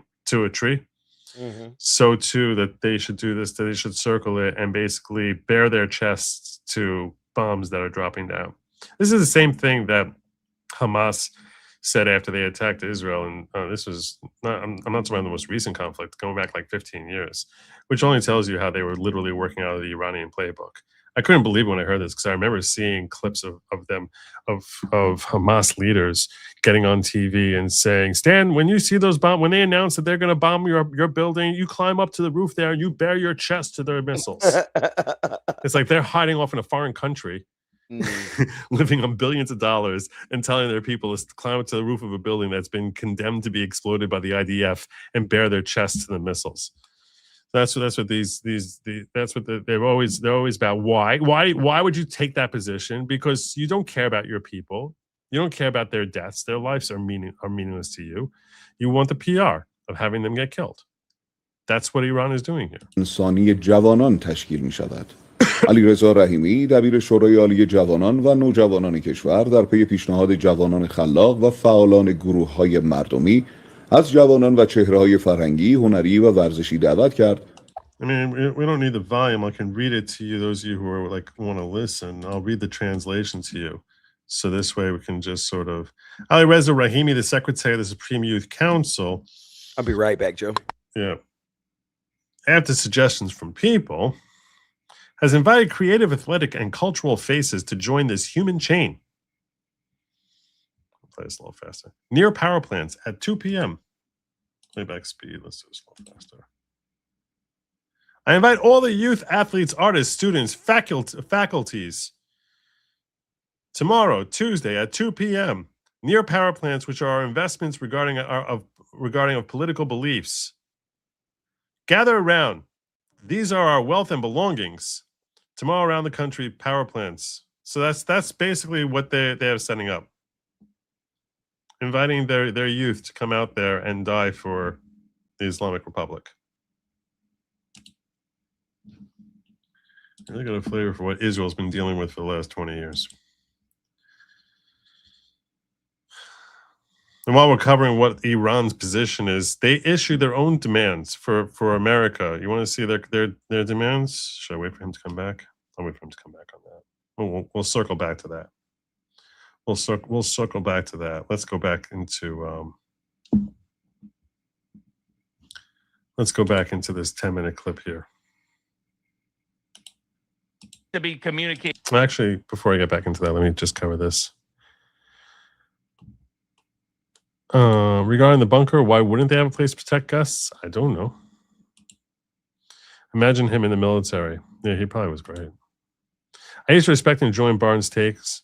Was I crazy then, or is he crazy now? I think that this is just... I think this topic has set him off his edge. That's what I'm going to give him the benefit of the doubt there. I've enjoyed a lot of his takes as well. And like I said, I consider him a friend. I still consider him a friend. I often disagree with friends of mine. Sometimes strenuously disagree. And I strenuously disagree with him on this one. I long for the day when we can say, look, I like you. I just think you're crazy on this thing. And that's a healthy way. That's a healthy approach. Now, I haven't been watching him recently. You tell me you don't want to watch him because of what he's spewing. So I understand that. On a personal level, I have no problem with Robert Barnes. I think dollar figure wise, we are close. 4 more, and it's guaranteed Schlepford show. Are we? We're not going dollar figure. Dollar figure wise, she's doing the math here. Speaking of being a crack lawyer, what legal case of any note has Barnes won lately? I don't know. I'm not looking to bash his legal abilities. I don't know. I'm not following his career arc very closely. I assume he does well in his cases. IRGC said they're going to chain children to bridges and electric stations. Hey, look, she sent this out right before I shared it. I think Trump will do something else, like take Cargo Island while IRGC are busy elsewhere. Good chance. I heard an analyst say now that Iran hit Kuwait's desalination plant. All bets are off. Iran broke the law first. Ooh. Ooh, that does change. Healthy is not this? Yeah. No. I agree. I agree. Yeah. Look at his face, though. Like, he doesn't even, to me, he doesn't look like the normal. He put on weight, I think. No? He's definitely put on some weight, for sure. Yeah, I wish him well. Clearly, and they have to decide to do it. Maybe convince the president that he decided that he was the one who decided not to, because his memory is literally like the movie Memento. He remembers something 1 minute, he forgets it the next. So just convince. Okay. I mean, there's seriously, seriously. Oh, That's clearly not true. That's clearly not true. Well, I bet he remembers. He's not going to make you AG. So yeah. I don't think he's going to become an agent. I talked to one of his chief advisors that he was going to fire Tulsi. He calls him and says, "Should I?" And he didn't remember that she gave him all the intelligence that Ratcliffe held it up. And he goes, "Oh, actually, I like her." It's like, by the end of it, he loved her. Yeah, completely. Yeah, I mean, I've heard directly from high-ranking members of the administration who have confirmed the same thing, and they said it's been happening now for 3 or 4 months. Oh, stop! Basic things. I mean, everybody that's very convenient. Very convenient. Yeah, it's very weird. When did the Iran stuff really start?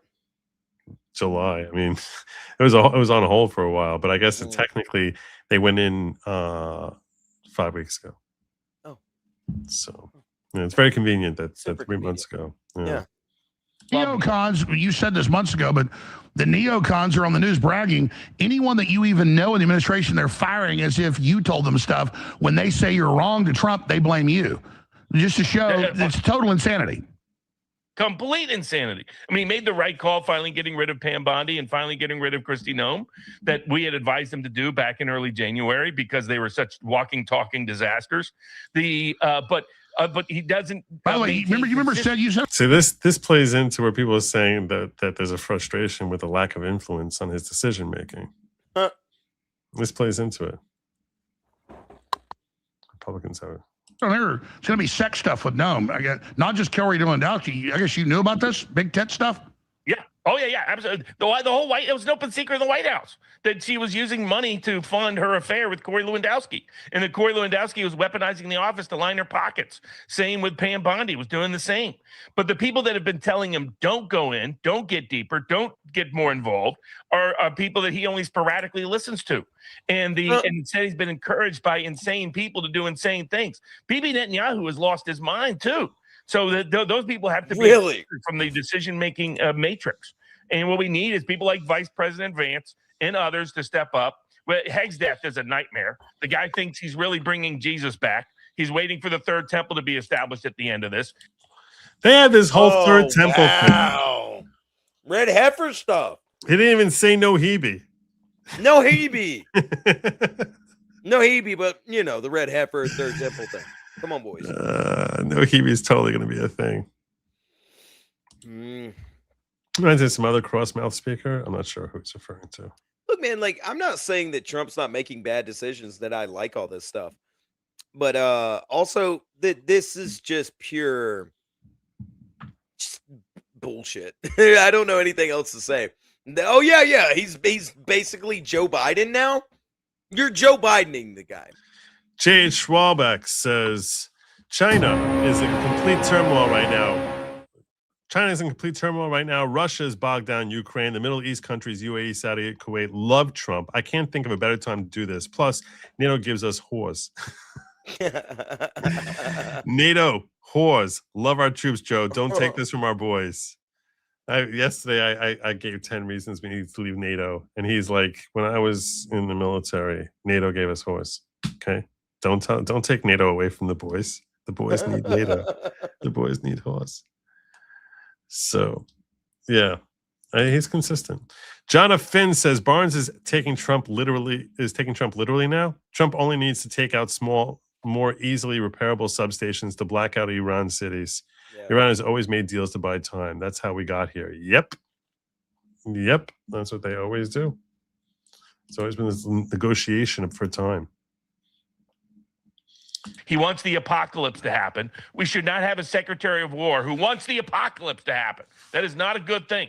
The guy has completely fallen off the neocon wagon, and he's drinking like a madman, doing a full-scale 24-hour binge of neocon insanity mixed with Christian Zionism. And you also... He's on a drinking binges now, because that sounds like potentially defamation, considering that he's, you know, a recovering alcoholic. But see Lindsey Graham with bubble wands stalking children at Disney World. Gnome's husband with giant fake tits. You've got Graham drunk this weekend, stomach. I actually speculate, and I brought this up last time you were on the show, that they got rid of her because they knew this was coming, the whole husband scandal. I think so. Around the street. I mean, this is insanity. What's insanity? You have a dystopian nightmare living out in like every sci-fi novel that has always started out with there's some nuclear war that the country gets some. And the guy that starts it, Trump's brain, has a bubble wand. That exactly correct. I mean, and he's just lost it. We just have to be honest. He's lost it, and we've got to take corrective remedial action. Somebody's got to do something before the whole world burns, because otherwise, that's the risk that might. He's like a crazy. Who's lighting the fire? Who's left to light the fire? Hey, seriously. Jumper on the Brooklyn Bridge taking us with him. Everything I sell to you. God. Buy the colloidal silver. Look, seriously. I turned the frogs gay, and then I turned them back with colloidal silver. My dad was a dentist. We were also in the Revolutionary War. I'm Alex Jones. Alex Jones. That was just something. That was just something. Yeah, that was impressive.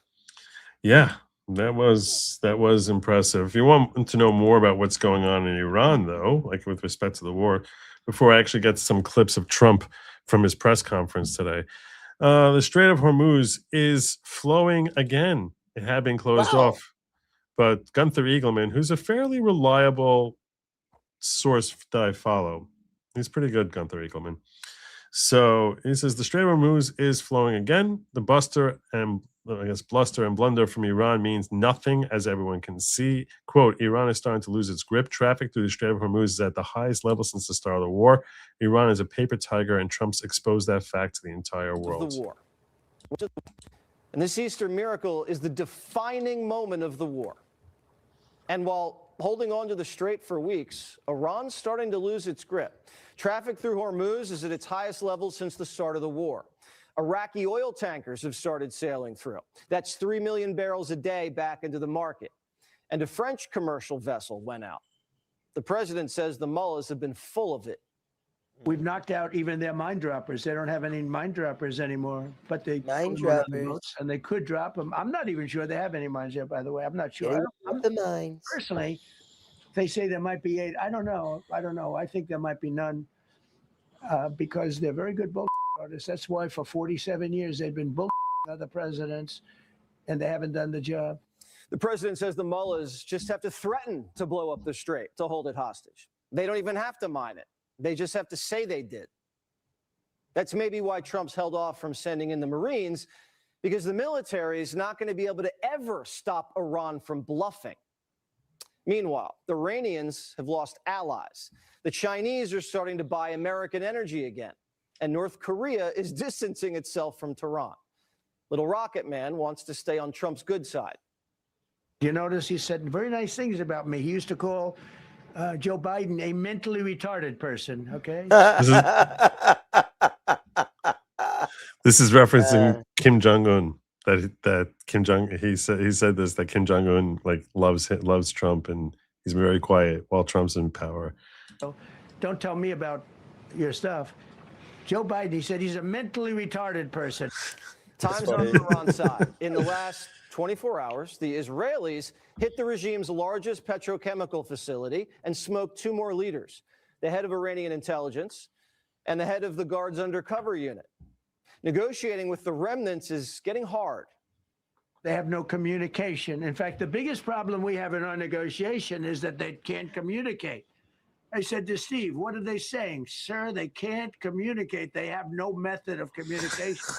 So we're these are the ones who are starting World War III. They can't. They don't even have phones. They don't have phones. They don't have any leaders or phones, but they're starting World War III. Here it comes. Here it comes. Get your bunker now. Get your bunker now. Here comes World War III. So exhausting. Yeah. Just here, in deference to some folks from America First, I'll just want to share some, public service announcements. If you see nuclear warheads that are like in the sky coming towards your house, so stop, drop, and roll. It's true. Remember that. Stop, drop, and roll. Okay. Unless you have a bunker. If you have a bunker, that's great. If not, stop, drop, and roll, or find like your nearest doorway and just stand in the doorway. And the advantage to this is not only is it like more secure, but that way you can always decide run in or run out. Yeah. Depending on which way you need to go. Also, Right. if you remember in school, you could find a hallway and put a history book over your head. No, that's like squat it down. Stops everything. Head against the wall, history book over your head. Stops everything. Don't worry about it, boys. Oh my God. It's so Here comes... it's a lot, man. It's a lot. That Barnes thing has blown my mind. You just need to laugh. You just need to laugh. You just be like, what the hell? My job is to sort of, help reassure you that when you hear these people and you think this is crazy, that you're right. This is crazy. That's my job. Okay. And again, I want to be 100% clear here. I don't want our troops going in there. I want us out of there as soon as possible. But I still have confidence in this man right here. And if he says I'm going to be threatening them, that I'm going to be bombing the hell out of them tomorrow, he's basically Joe Biden at this point, though. All right, that's what Barnes. That's how, he's. It's literally the same talking. He called him the guy from Memento. It's like, you saw Memento? Yeah, one of my favorite movies. Really, I love that movie. I need to rewatch it. Then it's really good. Communicating like they used to communicate 2,000 years ago with children, bringing a no Evie back and forth. So that's, I guess I should start working my way to some of the clips from the actual press conference. That is obviously one that Jesse has, but this. Look, I know that Trump has like dumb people around him. And we all know Lindsey Graham is confirmed bachelor. The bubble wand is no. Who's the bubble wand? He had a bubble wand in his hand. Lindsey Graham. Oh yeah, that was him. Yeah, like I know that. We all know. He looks like he lost weight. But here's the dude's been trying to go. What's up, Dark Shadow Logo? Hey, dude's been trying to go to war with somebody since he's been in office. You remember the Russia stuff, right? That we should go to war with Russia. We should do all this other stuff. But like, he's loving it right now that we're doing this. He's loving it, and we all know that he's gonna love it. Yeah. So I don't. Also, Lindsey Graham hates Trump. Famously hates Trump. Oh yeah, he's terrible. He's a snake. He's like I don't think Trump's listening to him. Lindsey Graham is just happy that it's going on. Mm-hmm. Yep. All right. So I got, you talk about like, listening to Barnes. This, you remember I was saying a few minutes ago? Maybe you forgot because you're like Trump, you're a momentum man. But what'd you say? Who are you? Where am I at? What's the show? I was saying you can't tell the difference between left and right anymore. 6 is now 7. They've got a new member, Senator Jeff Merkley. He didn't like Trump's Easter message to Iran, so he's telling our men in uniform to go AWOL. Quote, to our military leaders, oh no! Legally required to refuse orders to commit war crimes. So that's what I'm asking you. Is that Robert Barnes, or is that is saying that, or is it some wacky Democrat senator? Full blown lefty talking points. Yeah. So what's a war crime? Alyssa Slotkin, one of the original 6, says it's as simple as turning off the enemy's lights. The Times agrees. Are you concerned that your threat to bomb power plants and bridges amount to No, war not at crimes? all. No, I'm not. I hope I don't have to do it. Mentally, these are disturbed people. If you think I'm going to allow them, and powerful and rich, to have a nuclear weapon, you can tell your friends at the New York Times, not going to happen. If knocking out power is a war crime, Bill Clinton should be in The Hague. Slick Willie obliterated Serbia's power grid back in '99. Both the Bushes did it in Iraq. Lyndon Johnson hit a few power plants in North Vietnam. It was called Operation Rolling Thunder. These targets are selected as humanely as possible, considering dual-use systems and the law of proportionality. But the goal of war is to win. We aren't hitting their water, hospitals, or hotels. That's what Iran is doing to our allies. Remember, these aren't civilian power plants. The Guard runs them and gets dibs on the power. So hitting that type of target hurts the military and their ability to fight back. Which is why it's not a war crime. If in fact, and that's why when Barnes goes out there, and that's why I said this is he's taking a big giant Goliath claim and throwing it on a very, very narrow limb there, because it's true that if he was to go throughout Iran and bomb every power plant, irrespective of its location and and how it's being used, if it's being used exclusively residentially, well, in that case, that could in theory be a war crime if he's intentionally trying to starve civilians of having basic power need, of being able to meet their basic power needs. That could be that you can understand. That sounds like a war crime because you're not allowed to attack the civilian, to punish the civilian population. You're not allowed, that's what makes it into a war crime. But for to claim that if he's bombing any power plants, that hey, you better, your oath is a constitution. I'm like, I don't know what the hell you're even saying here. This is not law. It's not anything. That's just some ridiculous speaking point. And you're 8 months late on the seditious 6. Like I don't know what the hell you're doing. The ceasefire terms are simple. They have to open up the strait and knock off their nukes. But Democrats say Trump's winging it. This is all embarrassing and juvenile, and it's people trying to act like they're puffed up and tough when what we really see from the administration in this war is the absence of a plan, the absence of a clear rationale, no effort to get allies on board, and thus deep unpopularity of this war with the Americans. The whole stupid thing with allies. Okay, we need to, with this precursor, with this nonsense, okay, I'm going to try selectively find a few moments because it's an hour and a half. It's an hour and a half. His thing. Mm-hmm. I mean, there's a lot there. And what I actually did was, I'm using Brave, and the shortcoming of Brave when I'm watching YouTube is that I can't pull up particular. I can't pull up the transcript the way I can on YouTube. I have an extension on YouTube on Chrome that enables me to pull up. Enables me to pull up the actual language that he's using. So I have it with this version on YouTube. I have the transcript. So I actually was pulling up the word tomorrow because I wanted to focus on the times that he talks about his bombing tomorrow, and speculate, is this a war crime what he's describing here or not? And the more he talks about it, if he says I'm angry at you and I'm going to punish you, that makes it closer to a war crime. See what I'm saying? Yeah. If it's that we're looking to win the war, then that's perfectly permissible under standard terms of war. So I started by basically focusing on the word tomorrow, so we can focus on those moments as to his threats about what's going to be happening tomorrow, because the deadline is tomorrow at 8. That's what he said. So let's see what he's got here. Come on. Oh, that's not good. Oh, no. Really? Oh, no. Let's go back. That'll work.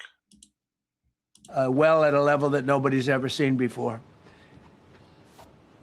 The entire country could be taken out in one night, and that night might be tomorrow night.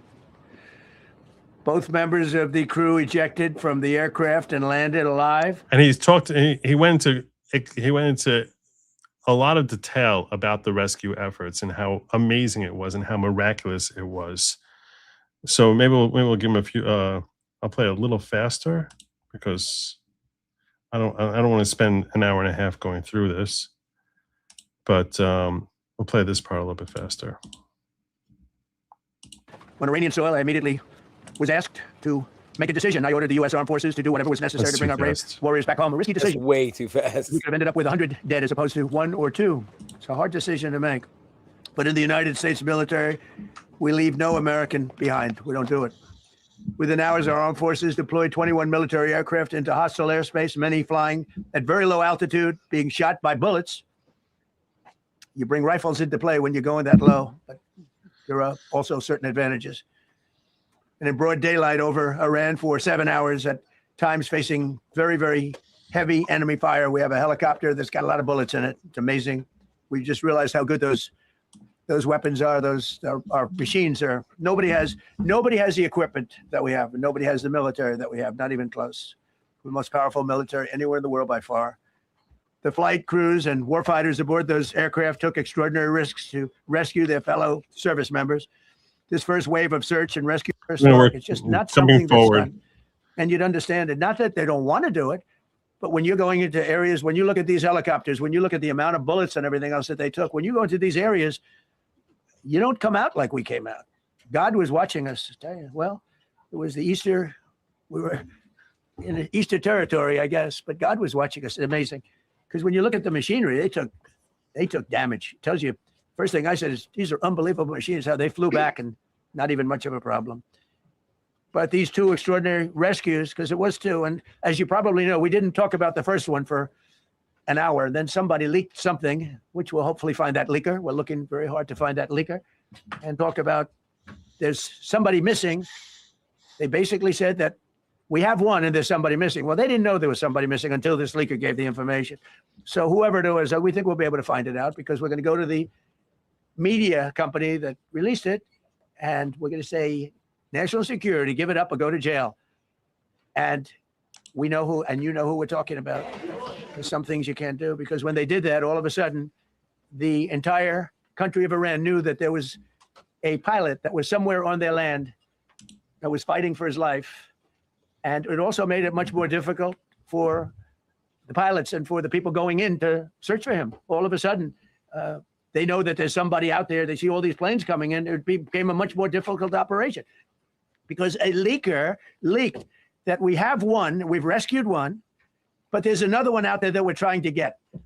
Why would you publish that? The country, Iran, why the hell put would out you a publish major that? notice, you all saw it, offering a very big award for anybody that captures the pilot. They offered, so in addition to a they hostile, offered $60,000, which I imagine in Iran, I mean, $60,000 is a lot of money to most Americans.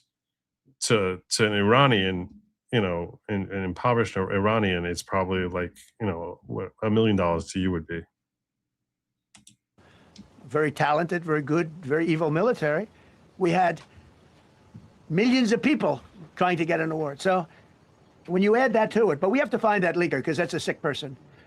Probably didn't realize the extent of how bad it was. I can't imagine that the person did, but we're going to find out. It's national security. And the person that did the story will go to jail if he doesn't say. And that doesn't last long. And I think everybody would understand it. They put this mission at great. That might not happen because there is freedom of the press, and it's pretty common. It's pretty common that the government loses whenever they try pressing. Whenever they try pressing the media to give up their sources, it's difficult. It's difficult legal battle. Great risk. They put that man at great risk, and they put the hundreds of people that went in looking for him, because everyone now knows that we're going in.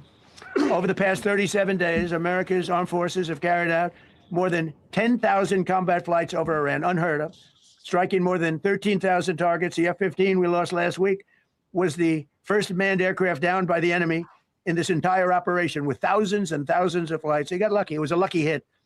Eventually you get lucky. But we got lucky too because we got both of them back. But it's a record that is unparalleled in the history of military air operations. Nobody's ever seen anything like it. It's such an honor to be involved with it. We were up late at night, and then we were waiting for those contingent planes to come in, and we said, come on, let's go, get in, because they're waiting out on this farm without a runway, with wet, crummy soil, sand, mostly sand, wet sand. Wet sand, folks. Not good soil. That one can land. Couldn't plant anything. And they came in like magic. Boom, boom, boom, one after another. It was like genius. So impressed by that. Harry Potter was We were a there. little concerned. We said, boy, if they don't get in and get up fast, we're sitting in them. And that's called Iran Prime, right, General? That's where the whole bet is. And here we are sitting there waiting for a plane. But they came in so fast and so hard. And these guys knew exactly what, let's go, come on, get in, let's go. Oh, they came one right after another, not at the same time. They don't want to come at the same time. They had to come right after each other. They didn't have any room. There was barely any room to land. Tiny little patch of very wet earth and sand. So I'm so proud of the people that I have standing up here with me and many others at work. I mean, so many. Steve Whitcomb. Anyway, and he ends up calling up their Hegseth and Radcliffe and Raising Cane. Raising Cane is the one who actually goes through the operation and how the whole thing, gives some sort of idea as to how things went down in the operation. Gotcha. So maybe we'll give him a couple of minutes here. But by the way, I just want to mention, they mentioned God 17 times during the course of this press conference, which is such a nice thing. Yeah. I will retain what I must in the event that we have to go do this again sometime. And I cannot stress the importance, as the president said, around operational security. The secretary and I will do a more detailed briefing tomorrow morning, and we look forward to sharing the details that we can. On Thursday, 2 April at 10:10 p.m. Eastern Time, 4:40 in the morning, local Iran time, the joint. This is going to be a movie. I'm telling you now. This is going to be. There's going to be at least one movie, if not multiple, on this rescue. It's going to be a great movie. A lot of guys are coming in there. Wet soil. They didn't come all at once. People are saying they haven't seen a movie like this ever before. They had cool guns. A lot of guns. That's what I say. Personnel Recovery Center, which handles the Central Command area of responsibility, declared an isolated personnel recovery event for a U.S. Air Force F-15E Strike Eagle, call sign Dude 44, which was down in hostile Iranian territory. The pilot and weapons system officer had both safely ejected and were isolated behind enemy lines. Following confirmation of active rescue beacons and on the direction of the Secretary and by order of the President, a rescue operation was launched with the stated purpose of bringing both. By the way, I just want to point out here, a bunch of people are claiming that because this is war, that this is different. And Cherry Blossom here, another reg saying, Joe, if you leaked information from a judge in a case, you would go to jail, not freedom of speech. I'm not saying that the leaker has freedom of speech. What I'm saying is there's freedom of press not to reveal their source. That's a different thing. Now, during wartime, it could be like a little bit different, but we're not technically at war. So, and Trump has, and his administration has been very careful to only refer to as an operation. So if you sort of can't have your cake and eat it too, say this is wartime when there's not only is there no declaration of war, this administration has scrupulously avoided referring to it as a war. So threatening the press that you're going to jail them if they don't reveal their sources, even if the source committed a crime in leaking, doesn't mean that they're actually going to succeed in that. It's a tough legal battle. Americans home safely. As the Secretary said, several hours later on the morning after positively locating the front seater, call sign Dude 44 Alpha, and aware of an aggressive ongoing search by the enemy, a U.S. Central Command plan was approved by the Secretary and the President. Shortly thereafter, a U.S. Air Force Combat Search and Rescue Task Force, comprised of A-10 Warthogs in their Sandy role, and I'll describe what that is in a minute, HC-130 Combat King 2s, HH-60 Jolly Green 2 helicopters, and Air Force Special Warfare Airmen, a package comprised of combat rescue officers and pararescueman operators, audaciously penetrated enemy territory in broad daylight to find, fix, and recover Dude 44 Alpha from behind enemy lines. This was an incredibly dangerous mission, an incredibly dangerous undertaking, but a filled promise made to every American warfighter that you will not be left behind. We will always come find you, and we will always bring you home. Over the next hours, the search and rescue task force crossed the beach, entered into Iranian airspace, protected by a fighter strike package, and moved into the objective area, all under fire. En route, as some of you have seen on social media, the helicopters took gas off the C-130s and pressed onward and forward up into the objective area. While this was ongoing and out in front of them, the Sandy flight of A-10s and other remotely piloted aircraft, drones, and other tactical aircraft were violently suppressing and engaging the enemy in a close-in gunfight to keep them away from the front seater and allow the pickup force to get into the objective area. During this engagement, one of the Sandy aircraft, the one primarily responsible for communicating with a downed pilot, was hit by enemy fire. This pilot continued to fight, continued the mission, and then upon exit, flew his aircraft into another country and determined that the airplane was not landable. This was one of our A-10 Sandy aircraft. The pilot then made the decision to eject over friendly territory and was quickly and safely recovered and is doing fine. After picking up Dude 44 Alpha, the HH-60 Jolly Green fight was engaged by every single person in Iran who had a small arms weapon. And one of the aircraft, the trailing aircraft, took several hits. The crew sustained minor injury, and they are going to be fine. A note for those of you that do not know what a Sandy does. Named after the flight call sign that did this very mission in Vietnam, flying A-1 Sky Raiders and A-7 Corsairs, a Sandy has one mission: get to the survivor, bring the rescue force forward, and put themselves between that survivor on the ground and the enemy. They are committed to this. This is what they live for, and this is what they've trained for over many, many years. The A-10 force and the rescue force did a fantastic job rescuing Dude 44 Alpha. He was recovered Friday afternoon. As I said, and the nation needs to know this, this was an incredibly brave and courageous mission. It was. And a testament to the courage, skill, and tenacity of the joint force and our leaders. And especially a daylight option, having the guts to try means so much to so many. It does. And as I said yesterday, you think of the inspiration this is to every person who's engaged in this conflict, right? I mean, that they basically know that, you know, God forbid if the crap hits the fan and you end up having to bail out, that you have the most powerful military on earth, with the most motivated, motivated armed forces coming to save you. So, and then you put in context to that story we heard earlier of saying, like, you know, make sure that you're worth it. So yeah, that's what our military is basically geared and they cut their teeth on, that they're going to try and make themselves the best possible soldier that they can be, so that they are worth it. And that's how you develop the most powerful military in human history. Meanwhile, the backseater, as the president and the secretary have said, had continued to work and survive. Through the hours of daylight, Dude 44 Bravo, the backseater, evaded. Using every means available, the efforts of the United States military, the Central Intelligence Agency, and others were attempting to find and locate with precision Dude 44 Bravo, the backseater. A note on the backseater and the front seater. The single most important contributor to a successful rescue operation is the spirit of attack inside the heart of that downed aviator. Their will to survive, their will to evade, their will to recover is everything. In this case, the backseater's absolute commitment to surviving made much of our efforts possible. On Saturday, 4 April, after establishing positive communications with the backseater, we learned, as the president said, that he was injured and actively evading enemy forces. And thanks to our interagency partners, we were able to get eyes on his location and positively ID him. Throughout this entire time, the enemy force continued to search for 44 Bravo, and the joint force continued to strike them over and over and over again.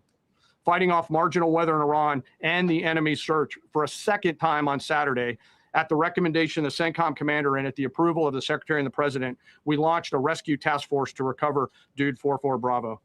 Again, this came to the president and the secretary for approval, this time with a much larger force package based on the time that the enemy had to prepare to find 4-4 Bravo. Again, this force was protected by A-10 Warthogs using the Sandy call sign. And this force had one single mission: do everything they can to bring an American home. This meant having a plan, being prepared to execute that plan, and more importantly, being prepared for multiple simultaneous contingencies. And because of this force's professionalism, grit, and determination, fight off two enemies at the same time: the enemy searching for 4-4 Bravo and contingencies, which anyone who has done these types of missions knows we run into every single time. The force fought off both of those enemies incredibly well. During the period of darkness on Saturday, and as the secretary said, into Easter Sunday and into the daylight, the force fought its way in and rescued Dude 4-4 Bravo. They were protected overhead by an air armada, including tactical drones, strike aircraft, and others. The force fought through multiple simultaneous contingencies, something no other nation, no other military can do, and safely returned Dude 4-4 Bravo, the backseater, home, and all other Americans home as well. At midnight 12 local Eastern time, Easter Sunday, more than 50 hours after the start of this operation, the Joint Personnel Recovery Center declared Dude 4-4 Bravo, both the front and backseater, returned to friendly territory.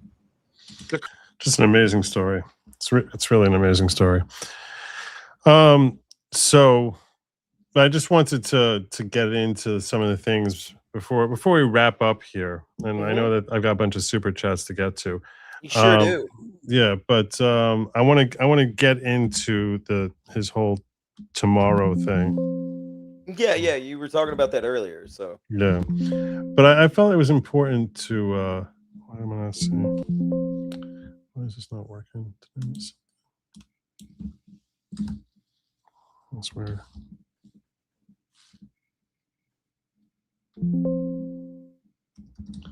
Okay, that's not working.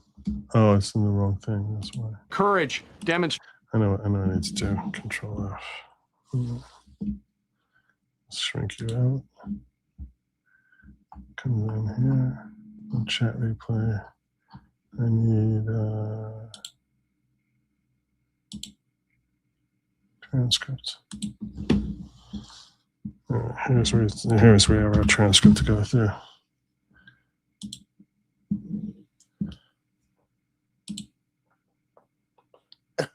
All right. Dude 4-4 Bravo out of This is when he was answering some questions from reporters. Okay. No, you have a much different group of people. Now, I'm not saying we are dealing with them. Essentially, they have till 8 o'clock tomorrow night, Eastern time. But we are dealing with them. I think it's going well. Mr. Witkoff is here, and JD is involved in the dealing. Mr. Witkoff is sitting right here, and I think it's going fine, but we'll have to see. You have to understand, we've been dealing with these people for 47 years. I'm standing here with a much more powerful Iran as of a month ago, not anymore. Right now, they are decapitated. But I'm standing here a month ago with a much more powerful Iran than it was at any point during 47 years. This should have been handled by 7 presidents, a lot of presidents. And those presidents are saying now, every one of them to their friends, we should have done this a long time ago. So it's not something I like doing. It's very dangerous. And we're getting them at the height of their strength. If I didn't terminate the Barack Hussein Obama Iran nuclear deal, they would have had a nuclear weapon. Oh, God. You know, Obama hates him. Obama hates him so much. But remember this. He chose Iran over Israel, pure and simple. How Israel can vote for a Democrat is if you're Jewish in New York City or any place else in this country, and you vote for a Democrat is unbelievable because he chose Iran, a very hostile Iran. Remember when he filled up a 757 with cash, billions of dollars of cash, and he sent it over to them. Then they gave them tens of billions of dollars. He chose Iran over Israel and really the Arab world, if you look, because, you know, the other Saudi Arabia, Qatar, UAE. I mean, you take a look. I mean, I can add Kuwait and I can add Bahrain and you can add others. He chose such an unlikely candidate.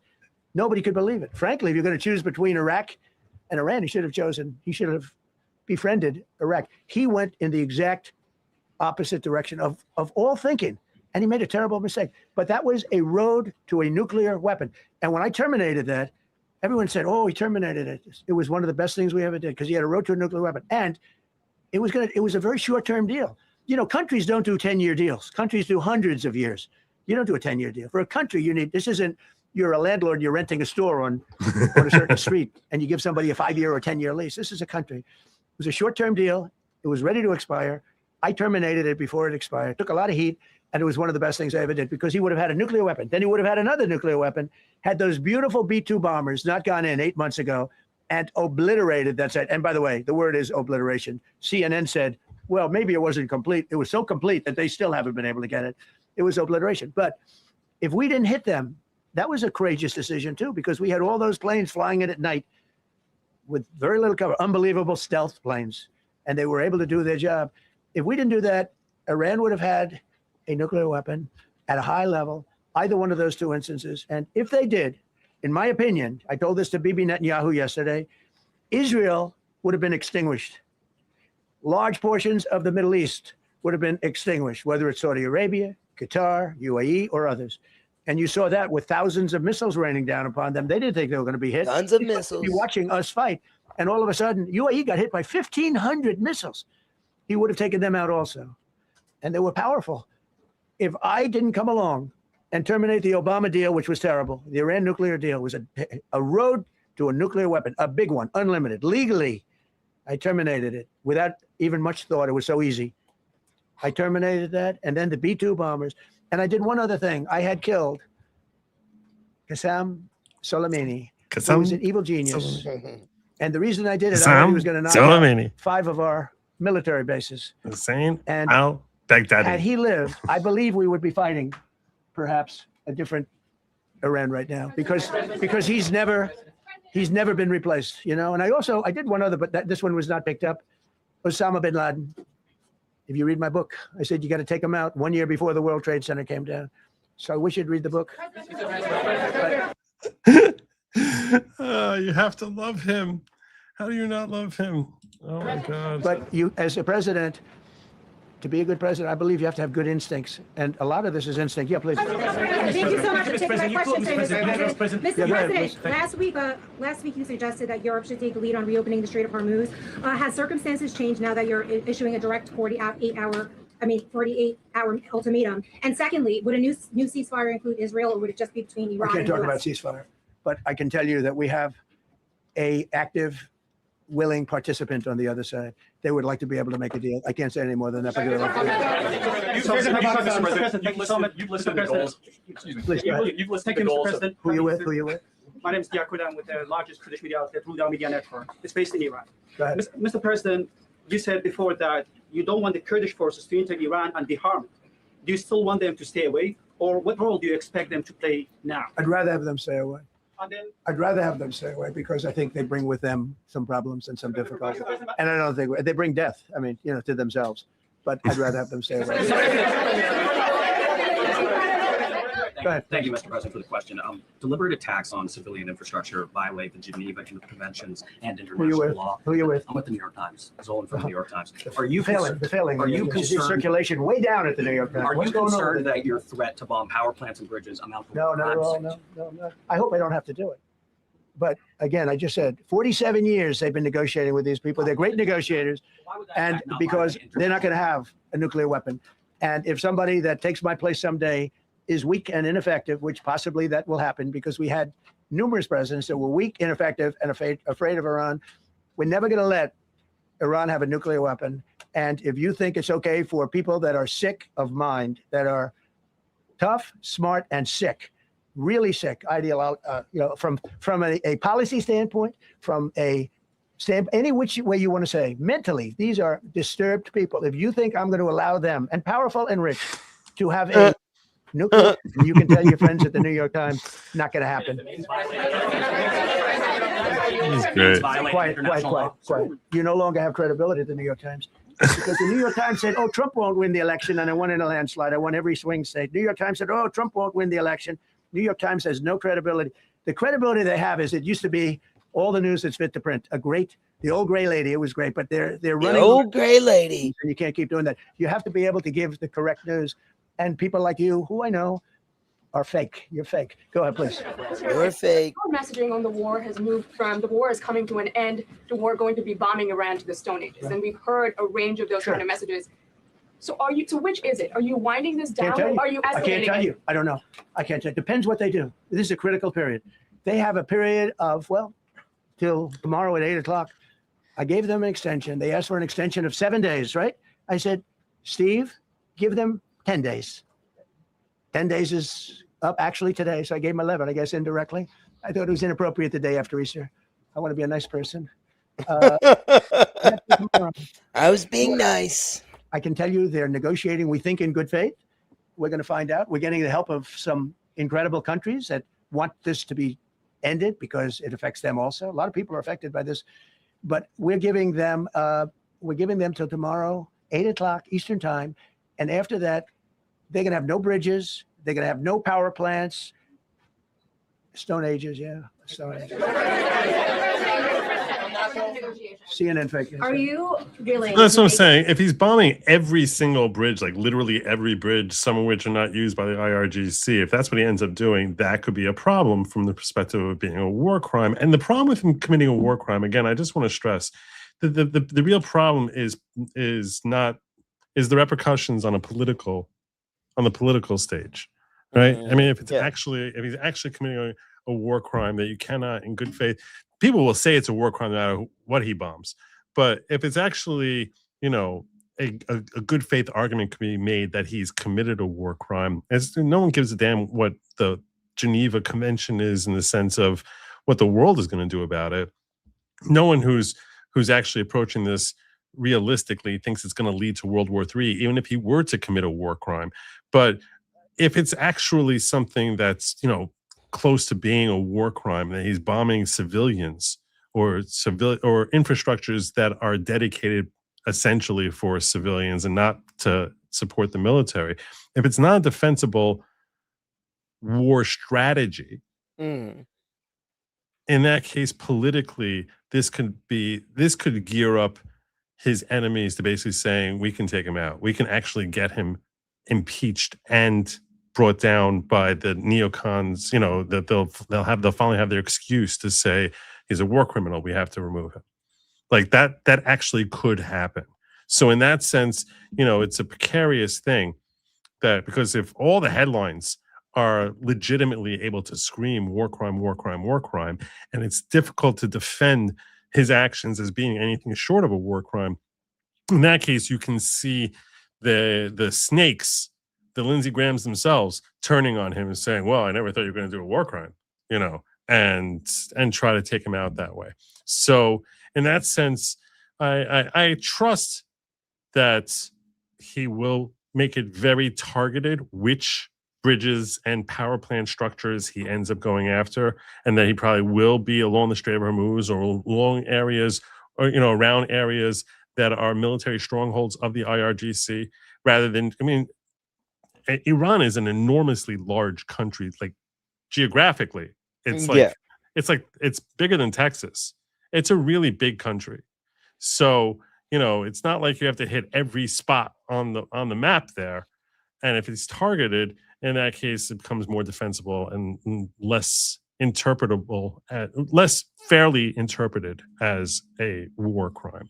But the more he talks about it, the more difficult, the more his words can be taken as I'm trying to punish them because I'm mad at them. And in that sense, it's really not that it's not that great for him to talk about it. He's actually said elsewhere in here, and I just tried finding where that clip was that I had seen, where he basically was saying, everyone thinks I don't have a plan. I have a plan. I just can't tell you the plan. Yeah, I've never understood that. Well, they're like, well, you need to tell us the plan on this news conference. It's like, where's the sense in that? He's like, trust me, everything is well mapped out. There's a plan. But I can't tell you what I'm going to do here. If this happens or that happens, that's the stupidest thing in the world. So, yeah, but there's a plan. And I believe him because every time he's been dealing with foreign affairs everything has been so strategically mapped out and it has to be for him to be as successful as he's been on the international stage, whether you're talking about when he's dealing with the Far East, he's dealing with the South America, everything that he's been dealing with. He's extricating Maduro, all these different things that he's been doing successfully on the international stage. He very clearly has not just, he very clearly has a choice of different plans, and he has had, with the help of God, the right insight into which plans to embrace and which ones to shy away from. Yeah. So anyhow, I want to start winding down. There's a bunch of chats I need to get to. If you need to go, by the way, because I know you've been streaming for like 6 hours or something. Yeah, I've been going for a while. I'm gonna head out. Everybody, follow me on my new Twitter account because my old one got nuked. I still don't know why. There's no email. There's no reason. Sorry about that, brother. It just said, "Hey, you've been found to violate rules." And I've been a real good boy lately, so I don't know what happened. And follow me. Tell people where they can find you. Tell people where they. At Stimulated Sin on Twitter. So same pictures, same everything else. And share a link to your channel that I can throw into the yeah, let me go ahead. I can throw into the description over here. And I will tell you, in no small part, almost certainly, I can say just being deferential, even if whether I mean it or not. But go! Nice. We have hit our goal of 20. Oh wow, we did. Super chats. And yeah, you guys are amazing. And I guess now I'm going to be schlepping my studio down to Virginia. Well, have fun with that, Joe. Chat, thank you guys so much. And I'll see y'all in the private chat so I can just, bump oh, it yeah. up there. Let me go ahead and do that. What am I doing? All right. And thank you, brother. And next week, I'll see you, God willing, on Wednesday. All right. Yeah, that'd be nice because these random crazy streams have been throwing me off. Are wearing you down. They're wearing you down. Yeah. So, all right. But all right, I'm gonna go to the back and I'll put this in the private. So. See you next week, brother. All right, brother. Bye. Hit the coast and take the straight, power and bridges.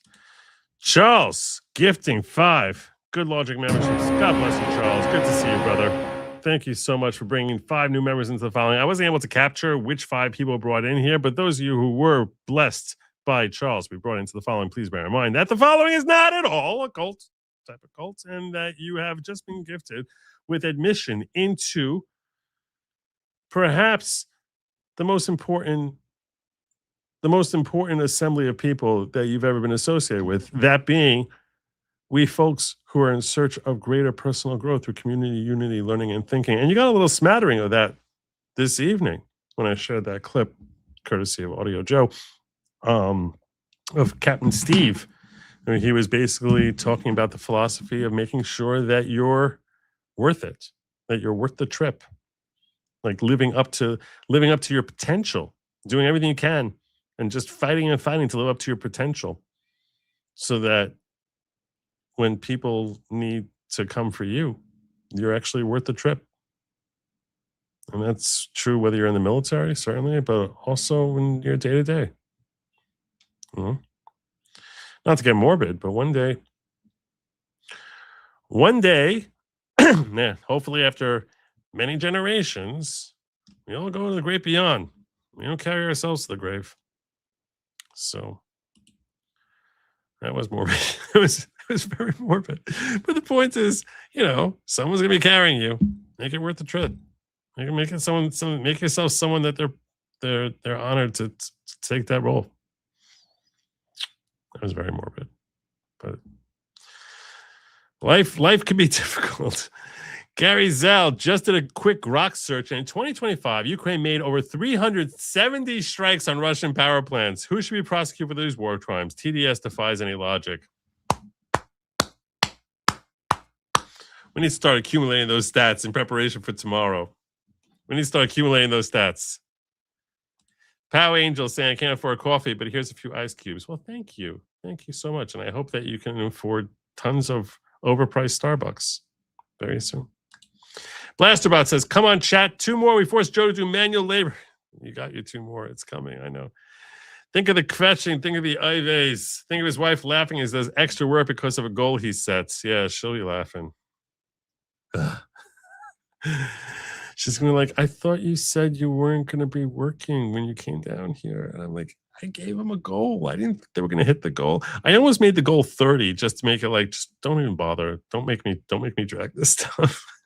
I was like, but I was about to set at 30. And since like, you can't make it 30, I was like, well, I was going to do 25. They don't have that option.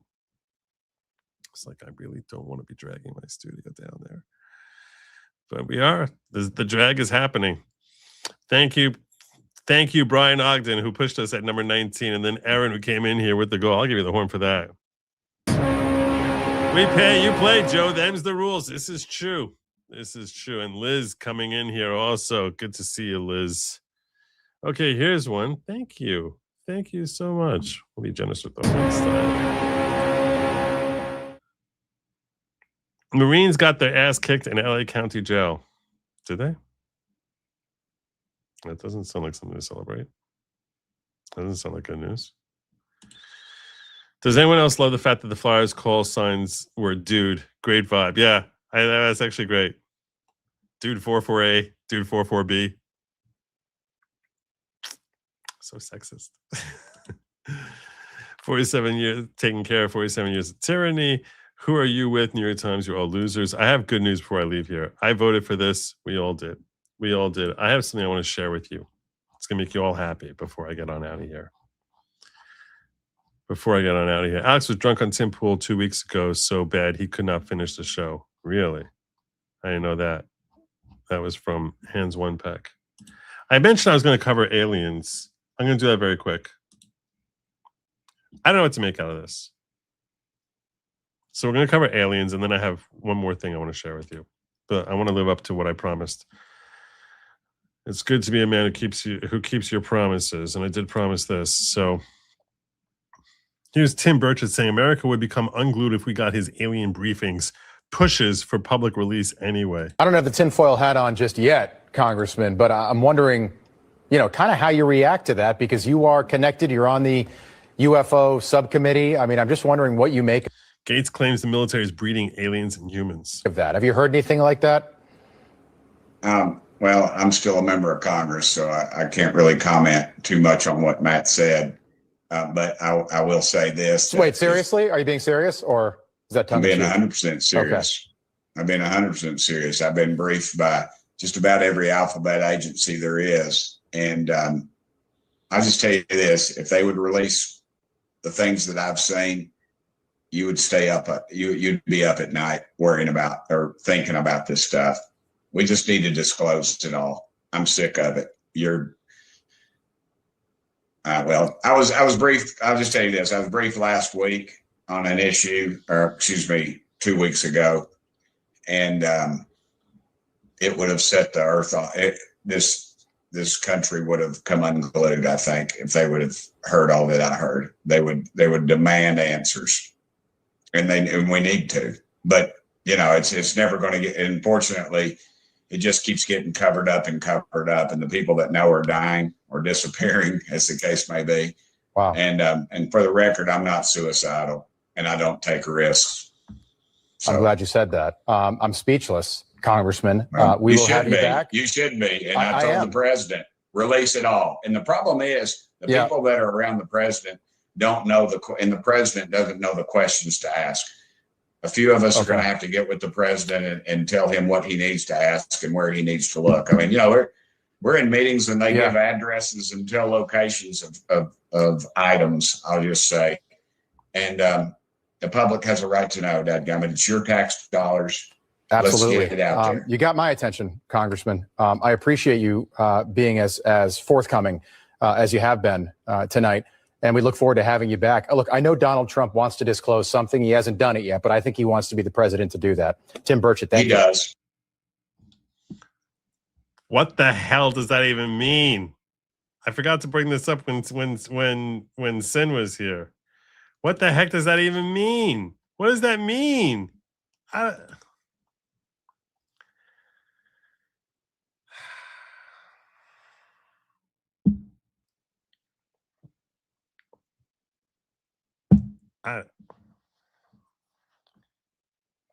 I'm going to go on record and say I'm going to need to see something before I accept the existence of aliens. personally. That with alien life, I got questions. I don't know what he's been briefed. I don't know what he's been shown. I don't know. Tim Burch is a pretty straight shooter. He's one of the straightest shooters we have in Congress. I like Tim Burch a lot. I don't know what they showed him. I don't know. I don't know. What do you guys think? You guys think that they're aliens?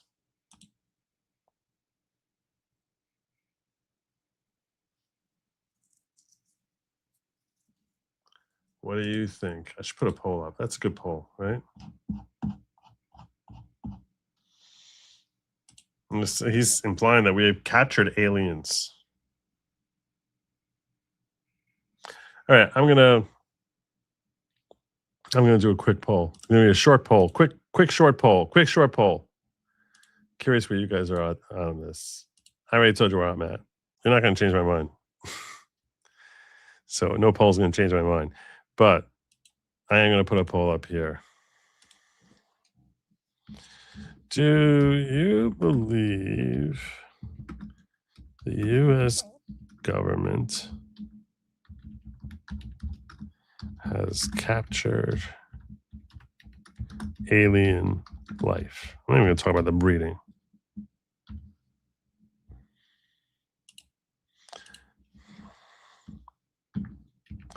We'll have 4 options here. Definitely, probably, doubtful, or are you nuts? Definitely.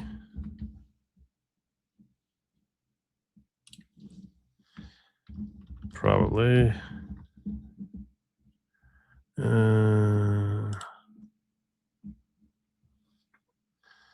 Doubtful.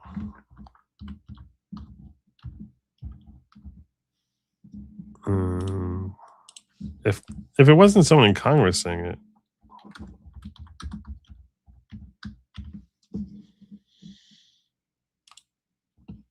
I'll check the ghetto for your thoughts on that. What do you think? I'm seeing Nana Bear saying, absolutely, Joe. Jacob Castro saying aliens are gay. Aliens are not human. Yeah, Jay Frith. Jonathan saying, yeah, the military has been totally honest and so much involving aliens.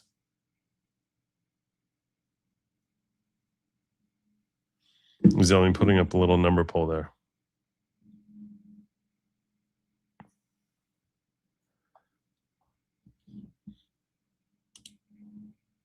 Let's see. I want to go look at what the early returns are on this. Wow. Wow. I'm surprised by the early numbers. I'm very surprised by the early numbers. All right. I'll give you that when we close out here. I had some good news. I promised I was going to give you good news. Actually, I have 2. I have 2 pieces of good news. I'll give you this first. Mark Wayne Mullen with Brett Baer.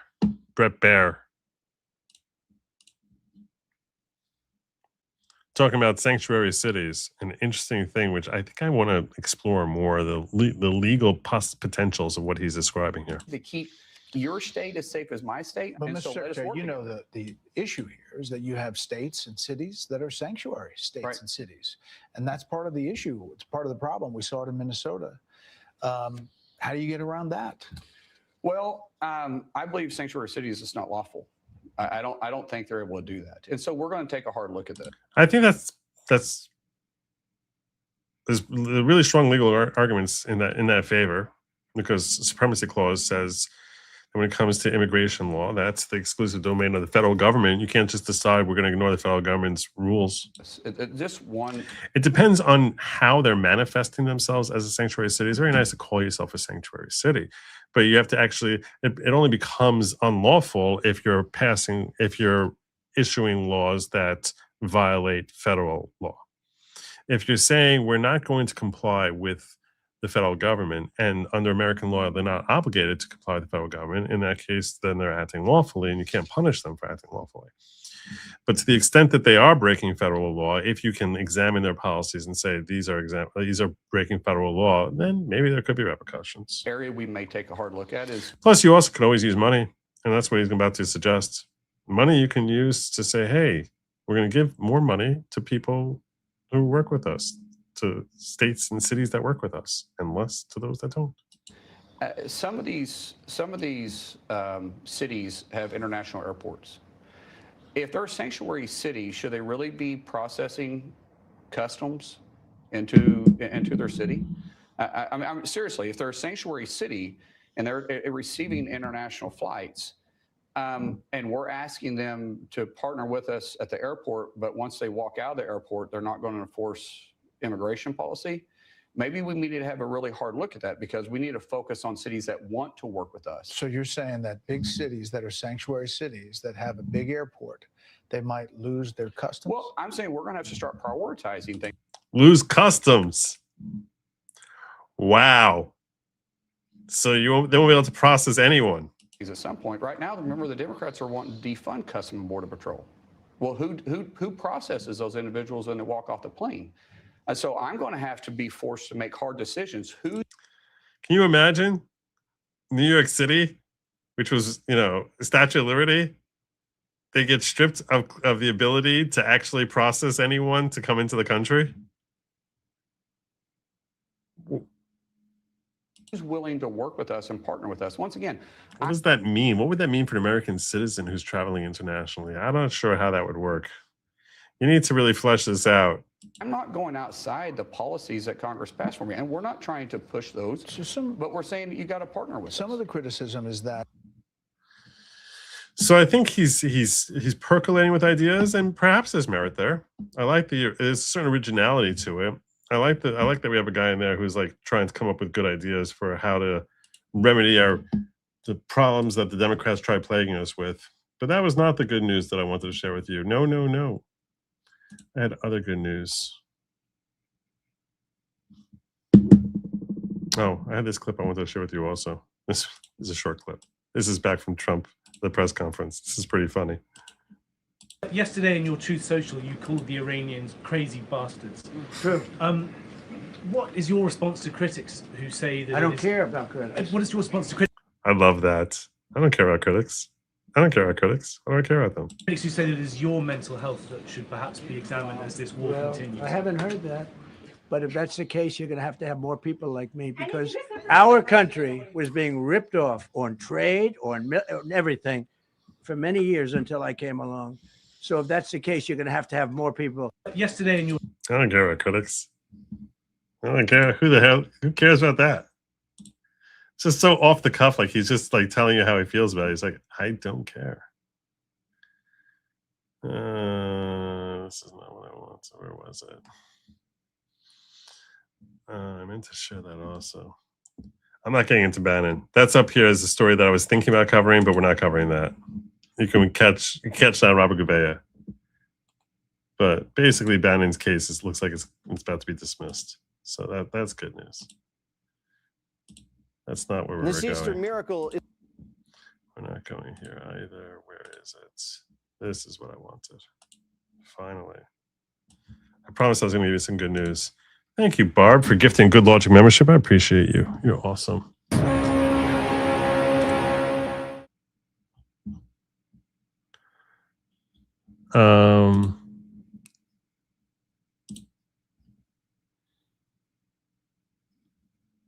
Just doing a quick check in the ghetto.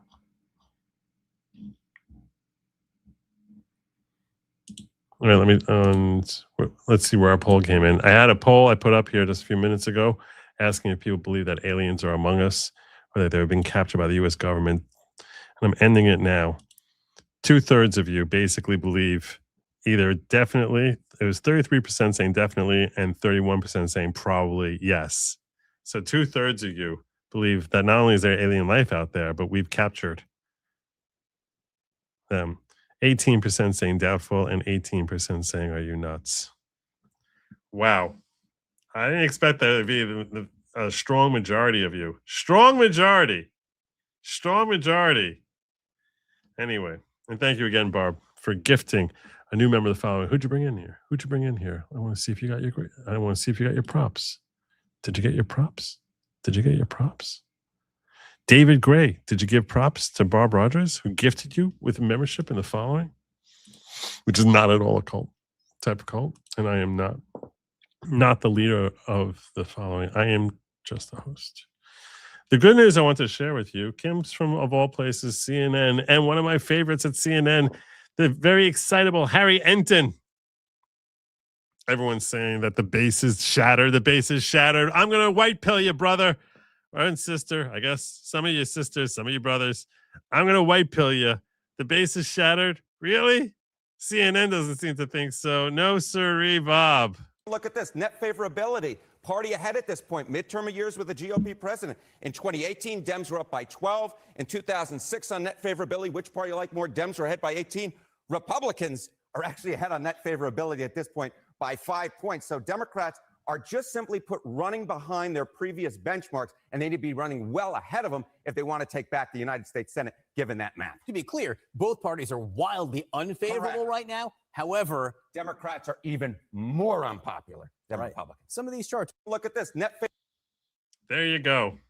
There you go. Even where we're at war, starting World War III. Here comes World War III. Still more popular than the leprosy that is the Democratic Party. And that is my show for tonight. I thank you all for joining me. I want to remind you that because of the Jewish holiday of Passover, I will not be streaming tomorrow night. I will not be streaming on Wednesday nights. You won't find me here. But due to the good people of our stream, who basically said, no, Joe, we're not giving you no 5-day vacation, 6-day vacation, whatever it is. Right, just missing not capture at all. Welcome. Peace. I guess you do the whole whatever.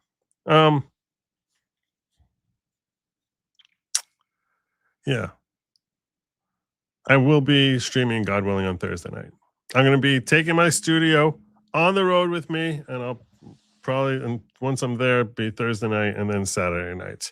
So no stream tomorrow night, no stream on Wednesday night. Yes, a late stream on Thursday, because after I'm going to finish my holiday like at 9 p.m., try catching up on the news. Maybe I'll ask Jim to join me, and that way I can get a show out faster. He can help catch me up on stuff for our Thursday night show.